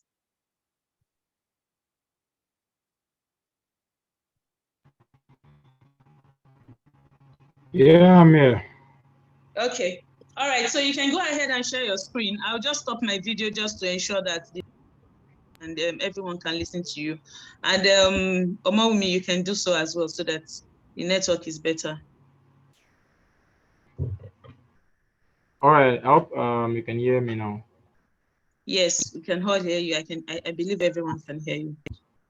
So I was talking about branding, and the last speaker was, of course, touched on some things that I think are also very, very essential. And so let me just go straight to okay. So this constructing a winning CV, as I would like to call it, is one of the end-to-end graduate recruitment process. So for every graduate that is here, it is important for you to know that your CV is a sales document, and of course you have to ensure that it is well packaged. You know, so part of what I was trying to talk about earlier with respect to self-discovery and all of that, some questions are also key here. I mean, what are my USP? You know, I mean, those things that make you stand out of the crowd. That when an employer sees your CV and out of the pool of applicants, I mean, you would be outstanding. So those are the things you want to begin to look out for. You know, what are your career objectives? Um, what are you bringing to the table for which you are going to be paid for? You know, at the point they will ask you in the interview how much you want to be paid. So what are you bringing to the table to be paid such amount of money? What are the needs of my target employer? You have to identify all of these things. And have you gotten those needs? Do you have them within your reach? You know, you also want to look at, I mean, the required qualifications, skills, experiences that will get you hired, or make you the ideal candidate that will be sought out for. You know, another thing you want to answer is, what have I done before or currently doing that can demonstrate that I have got the skills? For instance, you are in a training right now to enhance your capacity. I mean, those are part of the things you want to look out for, and of course, invest your time and resources in. Then you want to also answer the question of what valued additional information do I have to give? Do I have to give, you an edge over others? What information do you have from your research, that will put you ahead of everybody? Now, to go straight to the CV, I mean, there are different types of CVs, as the case may be. We have the chronological or experience-based CV. That is the CV that focuses on your work history from the most recent to other in the reverse order. So chronological or experience based, you're looking at your work history. Here you're talking about your core accomplishment on those roles that you've had over the years. So your experiences and of course your accomplishment on those roles. There's combination CV. So combination is a mix of chronological and functional CV. Here you are talking about your skills and your qualifications. Then you're also talking about your work experience. So it's a combination of your skills, qualifications, and your work experiences. Now there's what we call targeted CV. Here it's a type of CV that is customized towards the job you are applying for, which is something that is very essential in your job application process. You're not just submitting one general CV for every roles. When they ask for engineering, I mean, engineering is an engineering opportunity, you submit the same CV. When there is this, you submit the same CV. No, you are tailoring that CV to that particular role. That is what is known as targeted CV. All right, and there's functional or skill-based CV. Um, Here, your CV is focusing on your skills and your experiences, and of course, talking about your core accomplishment. So, as a graduate, the most relevant CV you need is the skill-based CV. The skill-based CV, because your transferable skills, which the employer is looking out for, will be well, you know, highlighted. Now, so what are the tips for writing an exceptional CV? Um, the first thing is, of course, you review, successful examples, and of course, you can follow a template. You know, the second thing is to choose the best format and the best font. Sometimes it could be, most times it could be Times New Roman, right? And then maybe font size, maybe 12, depending, and all of that. So use the best format, use the basic font, and then add numbers that quantify your accomplishment. Maybe for instance, it's a learning and development role.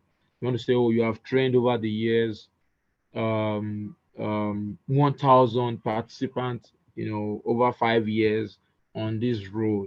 So add numbers to quantify those accomplishments. Don't just say I've trained several. Several is not well quantified. So you want to talk about that. I mean, this certain number of people, whether it is five, whether it is 10, whether it is 20, you are sold to five customers. Quantify it. Include your contact information, basically your name, your address, your email, and your phone number. All right. Don't include your age, please. Don't include your state of origin and all of those things. They are not needed in your CV. All right. So just basic contact information. For security reasons, you might not want to put your house address. Like let's say, oh, you live at number 15 Adaramolekun Street. You might just want to say Adaramolekun Street for some security reasons, right? Reason being that sometimes by some way somehow your CV might get into the hands of you know some person. So for some security reasons, sometimes you might not want to put the exact address number. Because some people have had examples of people who found their CV, in somehow in other people's hands, and so but you can just put Adam Molekun Street, Akoka, Nigeria, Canada, whatever it is, you can add a profile, your career summary, or objective, which I mentioned earlier. Then put the most important and relevant accomplishment first. The most important and relevant to that role you are applying for, put it first. That will be very captivating for the recruiting officer. Then it's important for you to include common keywords in your job description, right? So when you look at, the JD sent out for the particular role you're applying for, there are some keywords that were used. So you want to look out for these keywords and, ensure that these keywords reflect in your CV and even your covering letter, as the case may be. Now, write a custom CV for every job, not a general CV. So you're applying for a sales role. Do a sales tailored CV. I mentioned that earlier. Send CV properly with the correct attachment. All right. If the job asks you to attach a cover letter, for instance, you want to probably do that. And if it wasn't, requested, so say just forward your CV. You can, bring out cogent point from your covering letter and put it in as the body content of your email, right? If you don't want to attach a letter, or if you are not asked to attach a letter, just your CV, you can copy it out and put it in the body of the email, right? Avoid grammatical errors, other errors, such as punctuation and spellings. All right. Um, Avoid hobbies and interests you cannot defend. Some people just put, "Oh, I love to travel," and that is not related to the role you're applying for. So please avoid hobbies and interests that are not related, or hobbies and interests that you cannot, defend. Avoid unprofessional email, like maybe something like shady slim 2902 at gmail.com. That is a non-professional email address. So you want to basically have an email address that reflects your first name and your last name, adewaleonogbeson@ymail.com, adewaleonogbeson@gmail.com, blah blah blah. Your battery about to die. To not die in Jesus' name. Avoid including It will details of not die, oh. Please, oh, quickly plug it. yeah. Avoid including details of reference. So you just want to say, "Oh, available upon request." Reason being that, oh, maybe for those who are applying for some roles and your referees, is or are lecturers, and by adventure the HR officer was a student who the lecturer had probably punished very well during the undergraduate days. So the HR officer might just stop your CV somewhere. How this wicked man is a referee. So just avoid details of your for some other reasons though. So you want to just put available upon request. So when you get to interview stage, it is asked for, then you can provide in details. Avoid too much information with less values. Don't just, it's not about, oh, you want to do a 4-page CV or 3-page CV. If it's just a 1-page, a resume, that's fine as long as it is okay. So I want to just show a sample of my own CV, so that you know I can just use that in the next, just explain some few things in 3 minutes, my CV, and then so I want to share that right now.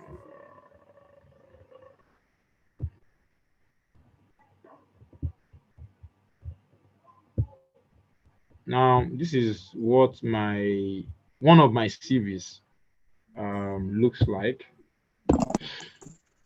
Um, so this is what one of my CV looks like. Um, Adewale Onogbeson, my address is up there. I didn't put my house number. My email, my LinkedIn URL is there, my phone number. Then I have a professional summary up there. Um, then followed by my experience. Um, so um, so if for instance, you want to tailor that CV, like I said earlier, to the particular role you're applying for, maybe say like in this CV, I was targeting a strategy role. So core of my previous experiences were, strategy, tailored. So um, and then you can see that for most of my core accomplishments under each of the roles, I try to use, um, what do you call it? A verb or an action word, as the case may be, which is, related to that industry or that role, as the case may be. Um, For instance, I have other roles that are not strategy related, so I classify those ones under other experiences. So you might have some roles which are not, tailored to that, or which are not linked to that particular role you are trying to apply for. So I categorize those under, other experience, for instance. So most of them are teaching roles. I've once taught for, quite a, period of time. So you will see that under my teaching roles, for instance, I used um, teaching related action words: mentored, assessed, graded, prepared, developed extracurricular activities, employed, exhibited. So you want to look at those, action words that are, closely related, like they would say in WAEC English exam. Which of these is the most nearest in meaning? So you want to use a very close related action words. All right. So your experience followed by of course leadership and volunteering experiences as the case may be, your education, professional training or certifications that you might have, brief, all of this in 3 pages, a whole lot of details, you know um, um, that I put into 3 pages there. Yours can be 2 pages as well. um, so um, that is on the CV. Now, when you have your CV done, it will be easier for you to do your LinkedIn. All right. So currently on my LinkedIn, I have my 30k connections. I don't even exceed them, as the case may be. The limit on LinkedIn is 30k, and you can only have 30k. You can't have more than 30k on LinkedIn. So what that means is that one way or the other, your profile is ranking high in search and visibility. All right. And so practically what you have on your CV uh can also be on your LinkedIn. So that, there are recruiters who use LinkedIn tools in search for talent and people with the right skills and experiences. All right. So once your CV is okay, to be easier for you to build and optimize your LinkedIn profile. So, what are these grand strategies you need to, refine your profile on LinkedIn? It's simple. Um, so, as a professional, I would say that LinkedIn optimization is one of the key ways to build your personal brand or professional brand, as the case may be. But many do not invest more time. Is somebody speaking? Okay. I think is So, I will mute the mic. I think it's a background noise. okay. So, many do not invest much time and resources to this. All right. So, the general excuse is that, oh, we are busy. I know sometimes selfishness or ego, some people like, see, I'm LinkedIn, Bao, you know, different reasons. So your LinkedIn profile is the foundation for your personal branding to get quick wins. So there are a lot of people who have shared their LinkedIn stories that, oh, they got jobs on LinkedIn. Somebody invited them from LinkedIn because their profile were well optimized. All right. Some of you probably on every Sunday you would get a message from LinkedIn that, oh, you were discovered, you appeared in so number of searches during the week.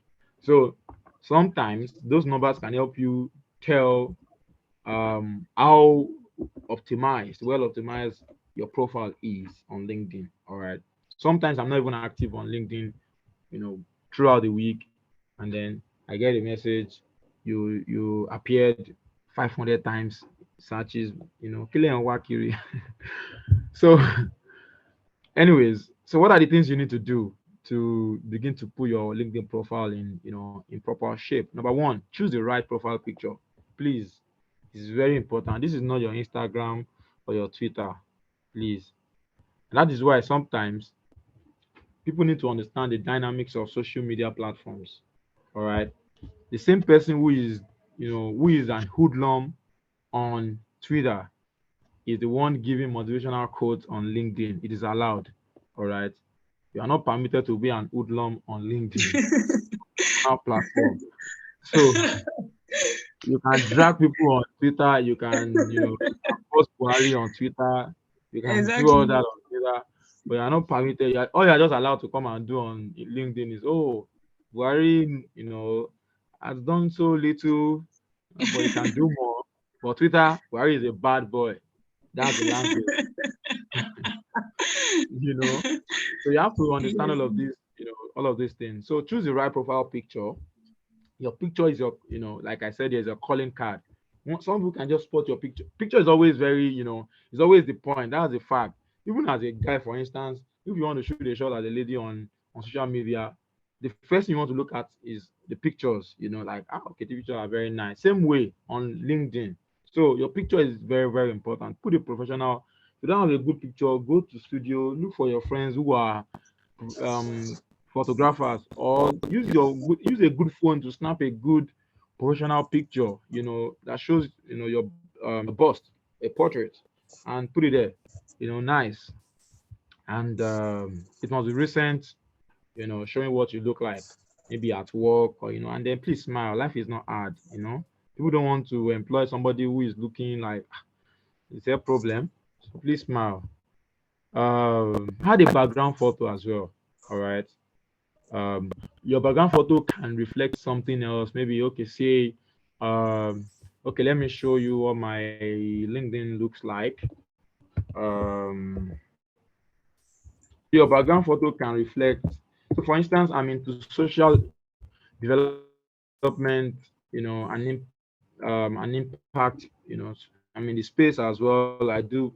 NGO works and all of those things. I have a social impact initiative. So my profile picture is a professional picture, while my background picture is a picture of me on, doing one of those things that I do on the side. So you want to probably put something like that if you are into, things like that in your background photo. Make a headline more than just a job title. Headline that would also help you rank high in searches. Oh, SDG advocate, this and this, you know. Uh, okay, I want to project my my LinkedIn page so that you can take a look at what my LinkedIn looks like.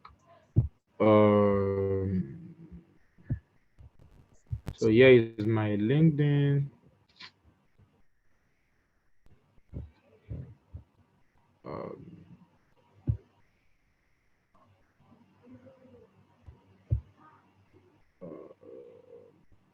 okay, here's my LinkedIn. So here's my LinkedIn page. So here's my profile. So as you can see from my LinkedIn page, my picture there is this is my professional picture. Um, this is my professional picture. This is my background picture. Me speaking to school children. One of my outreaches. So then headline. Things that would make you rank high in searches: capacity building, education, research and strategy, politics and governance, gender and women, things like that. Those keywords, make an headline, beyond just putting there that, oh, this is, you are the founder of this, or things like that. And I think I should also say this, that if you run a business, for instance, and you want to go into corporate, it's important that those roles where you are putting uh, those rows where you're putting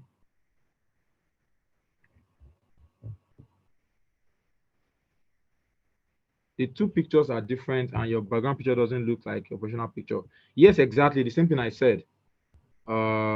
Yes, same thing I said. That your professional picture, your profile picture should be, is should be a professional picture where you are looking like what you should look like professionally.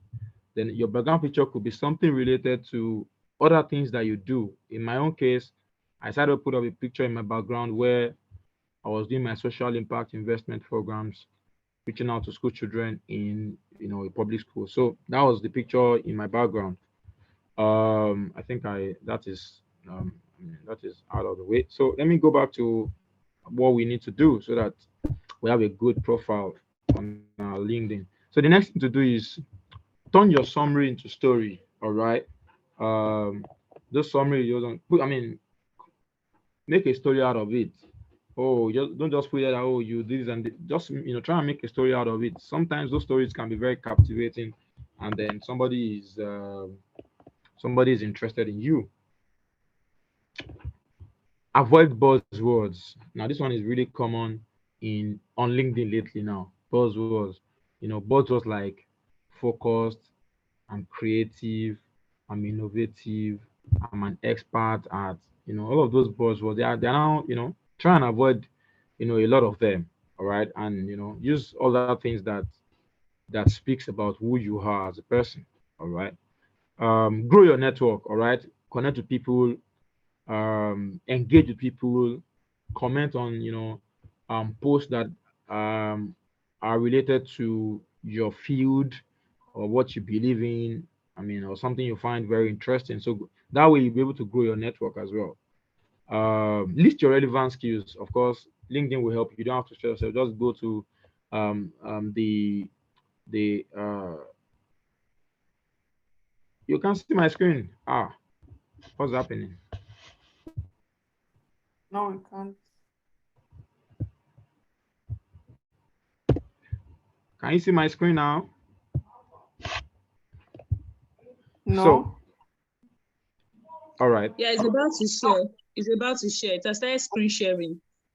Oh, okay. So sorry Mm. about that. So, um, grow your network, connect with people, engage with people. Don't just be there and then your account is not active, and then you just think that, oh, by one miraculous intervention somebody will find you. No, engage with people. Grow your network. Connect with recruiters as well on LinkedIn. These people have jobs. They're always posting jobs every day. And you have to also be careful about recruiters now on LinkedIn. There are a lot of fake recruiters on LinkedIn now.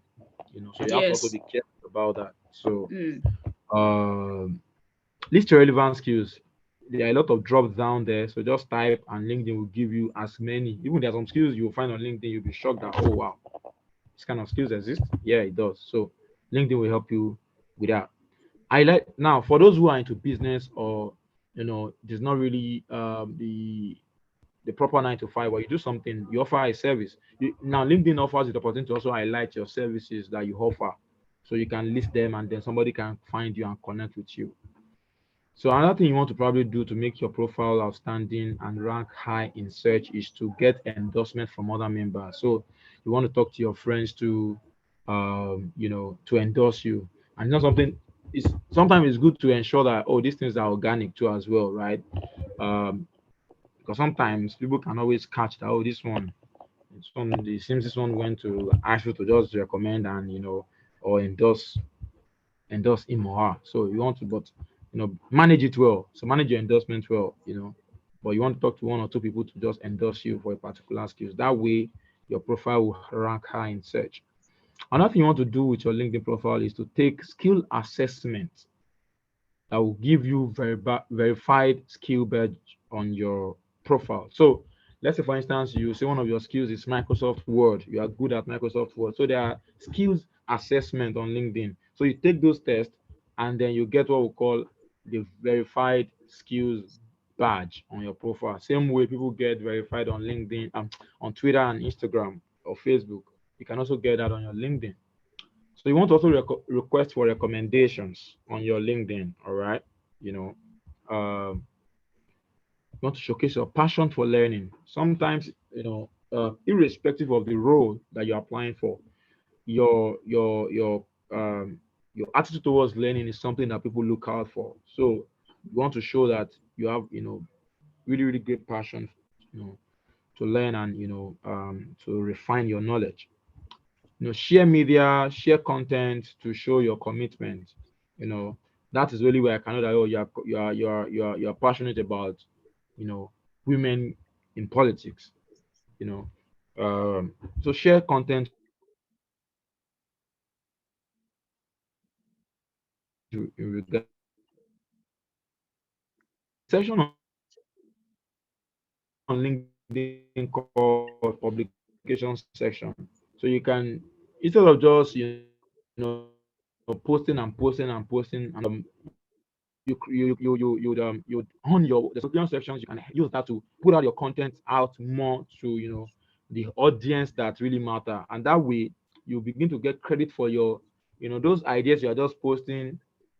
um you are just posting online, and nobody, you're not getting credit for them. So this way, publication section on LinkedIn can help you get, credit for all of those things that you put out. Um, Share content on your feed, add comments to your shares, comment on people's posts, share their post, add your own thought to it. Follow relevant influencers for your industry if you are in if you are in if you are interested in HR, for instance, Miss Boom is one of who you want to probably follow on LinkedIn. So follow people like that within your industry. Uh, and there are a lot of other tools, in on LinkedIn, right? To make your profile rank high in search. But here is the thing: why people don't really give, or people don't get to optimize their profile. Don't attempt to want to get everything right at once. Just start. If for this week the only thing you want to do is to get a good picture, you know good profile picture for your account, and you want to get a good background photo for this week, do that. Next week you want to edit your summary, you want to edit your story. Then the following week you want to edit your skills, you want to refine your roles. Sometimes some of you, the time you you you reviewed your LinkedIn, then maybe your school had an account on LinkedIn, or your school never even had an account then on LinkedIn. And so you just put, oh, University of Lagos. So the logo is probably not there. And you just see that your profile looks somehow not so interesting. But now Unilag is now on LinkedIn with their logo or picture. So you want to go back to those sections and research for your schools or your organization where you have once worked, and now they are on LinkedIn, so that the logo can be there, and then that way it looks, really attractive. How does it make sense? Oh, you did that Harvard, and then of course, maybe peradventure when you put Harvard in your profile, Harvard was not on LinkedIn then, and now but Harvard is on LinkedIn, and somebody is there looking at your profile. You went to Harvard, and the picture is not there, the logo of Harvard is not there. You want to probably go back there and put those things in shape. So take it a step at a time, a step at a time. Even me, I get to review my profile, my CVs, time after time. It's not just a one time thing you want to do. And that, if you do it that way, you're not able to, get effective results. So, ladies and gentlemen, this is where I'm going to stop. So I'll say thank you for listening. Any question before I jump back to Canada like Mrs. Bonnie? Thank you so much. I'm expecting to see questions. So if we really participated in this session, I know that as fresh graduates among us, I know it's not all of us are fresh graduates. Some people get to join in because they need some kind of clarity in their career journey. It's totally fine. But you should have some questions. If you have some questions about the interview, maybe based on your personal encounter, or you have some contributions or comments, please go ahead. I can see some ends Okay, so should we chat? Okay, so I will allow you talk. Olukono Temitope, I will allow you talk, but please be quite brief. So because of time, we have to finish this session at 8. Go ahead. Temitope, are you there, or do you want to type in the chat box? I can see your hands are raised. Philip Bakari, you can take over if Temitope is not ready. Yeah, thanks so much. Can everyone hear me? Okay. Yeah, I can hear you. Yeah, I have one, a contribution, and secondly, a question. So the contribution is on the interview bits, right? Yeah. So I'm just going to emphasize that if anyone wants to go for an interview, as an example, one of the things we shouldn't joke with is the possible opportunity to connect with those that are currently in that organization, because they would probably have an information that everyone out there do not have. I'm going to probably use myself as a case study, or a friend that joined my company recently. I mean, this is not that I'm giving him what I shouldn't give him, but I understand that at that time, one of the skill set that was needed, right, is, I think, understanding accounting and IFRS, as the case may be, right? What I just said to him is, what, when you're doing this, ensure that you display that you know this thing. And that was the end of it, right? If I was not in, what the guy would have wanted to say is to say, I'm a motivated person, I'm an expert, I do A, B, C, and D. So it's always, I mean, if you can connect with somebody within the organization, you can leverage LinkedIn as an example. Look at somebody that went to the same university as you, just chat them up, tell them that, what, I have an interview in your company, I would appreciate if you can assist. I think that's the greatest act to, get into sometimes say what exactly the interviewer wants to hear. And the second component is my question to Mr. Adewale Onogbeson. I absolutely agree with you that your LinkedIn summary should be your story, and it should be unique to you. It shouldn't be something that when I go on to check Mrs. Oluwabumi's profile, I'm seeing the same story, and you should not say things that everybody would say. However, I'm always at the crossroad of how should you then present it. Should you use a first person pronoun, or you should use like a third person? Because at a point, what I was using on my LinkedIn was that Philip is a valuation expert, and he's done over 15 the last 1 year. But at another point, I answered that the thing was not catching enough. I don't want to say I am. I can relate. I'm going to express my opinion about what you just said. I can relate with what you just said, and it makes a lot of sense. Yeah. I look vague, but it's like I say, yes, you can, and that is what you are. So I'm just saying, what do you think, Mr. Adewale? How best what in that? Thank you. Yeah. Just before Mr. Adewale says something, yeah, I think from experience and from what I have been doing as well, because he said something and I liked it. He said you constantly need to review your LinkedIn and CV. And this is the reason. There's actually no one-size-fits-all approach in all these things. The most important thing is for you to get the basics, know who you are and know what you're trying to project. Now, where I am, the jurisdiction I am, the way they want their CVs to appear is different from the way the jurisdiction, I mean, Nigeria is. I discovered the difference while going through a training too on CV writing here in Canada. So I got to actually also review my LinkedIn in line with that. I was quite uncomfortable, just like what you're saying Bumi is this third person. I'm talking about myself here, is high. And then at some point, there was a time that I kind of adopted the style of that introduction that they use on CV that talks about your skills and all that. And then some personal experiences that you have with what you do, you take it out, kind of. And I had to sit down and actually think about what I'm trying to achieve here, the kind of job I'm looking for. You know, I'm not just looking for just any kind of job. When I start to work here, that's not what I'm looking for. I'm not just looking for just one.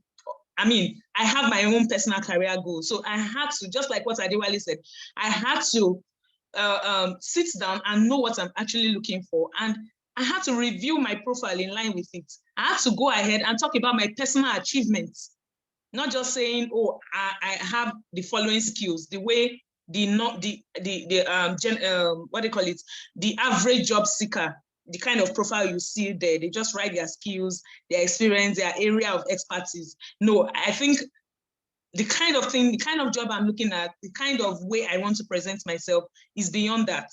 So I had to put in everything that I am, all the work I've done in the past, the companies I've worked with, the industries I've worked with, and what I currently do, you know, as a person. I put all that in my business. It looks different from what you have from the average profile, but you also see some thought leaders having the same kind of profile that I have, the kind of profile I put out there. So if you go check my LinkedIn, you kind of understand what I'm trying to explain. So I think that it's just you having the basics and knowing what you want to achieve and aligning, doing the basics, like good communication. I mean, you are able to communicate who you are and what you're doing perfectly in line with the kind of job that you are seeking, the kind of person that you think that should come to you to say, you know what, I want to hire you, you know. So there might be some differences in that because it is personal. Your profile is personal to you. So you need to do some research. You need to look at what other people are doing, and then you need to look inwards as well. So that will help with I think that will help with a perfect LinkedIn profile. Somehow I've gotten to answer that question. I don't know if Mr. Adewale has something else to say.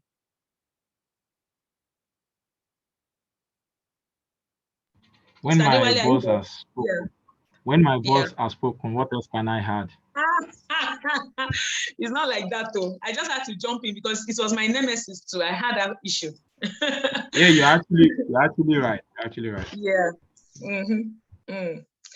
So I see another question here. It says, what if the interviewers refuse to tell you a salary range and you could not get any info about the salary structure before the interview? How will you respond to their question on salary expectations? I think, Wumi, you need to answer this question. It's towards your presentation.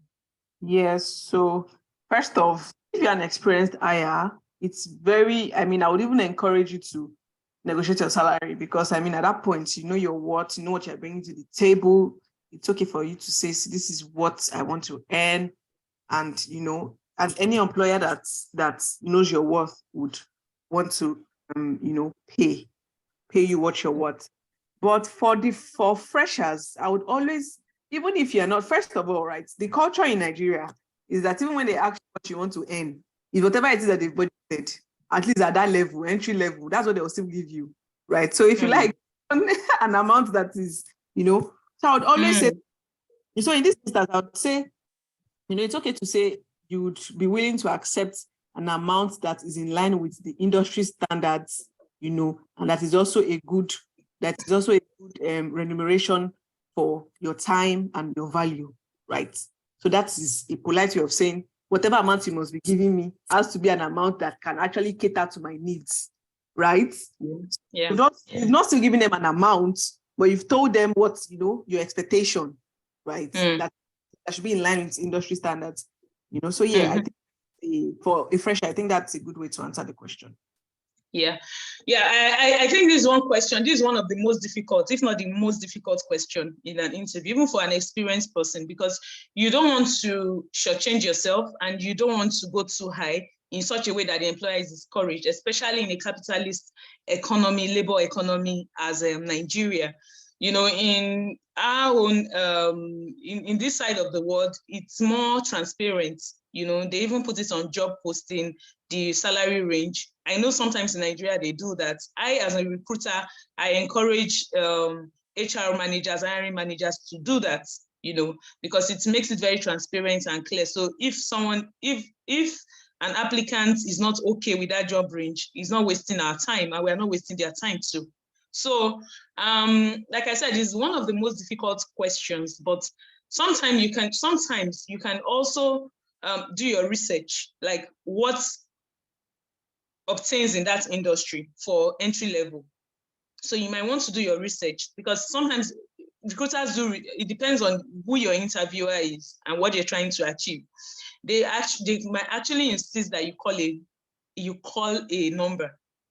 I've been on the other side where the interviewer insisted that I call a number, that I call it an amount of money that I want to be paid. So that's why it's important that you also do your research. So when it gets to that point, you know that you are not saying something that is outrageous. You are able to give a reasonable amount and what you think is worth your skills. At the end of the day, it's always a tussle between employer and employee, because I'll tell you, you won't always be paid 100% of what you are worth. You would have to show what you are worth, and then at some point ask for more, So at that point in time, what you want to do is whatever is convenient for you to start with and is reasonable as well, going by your research of what obtains in the industry. So I hope that answers your question.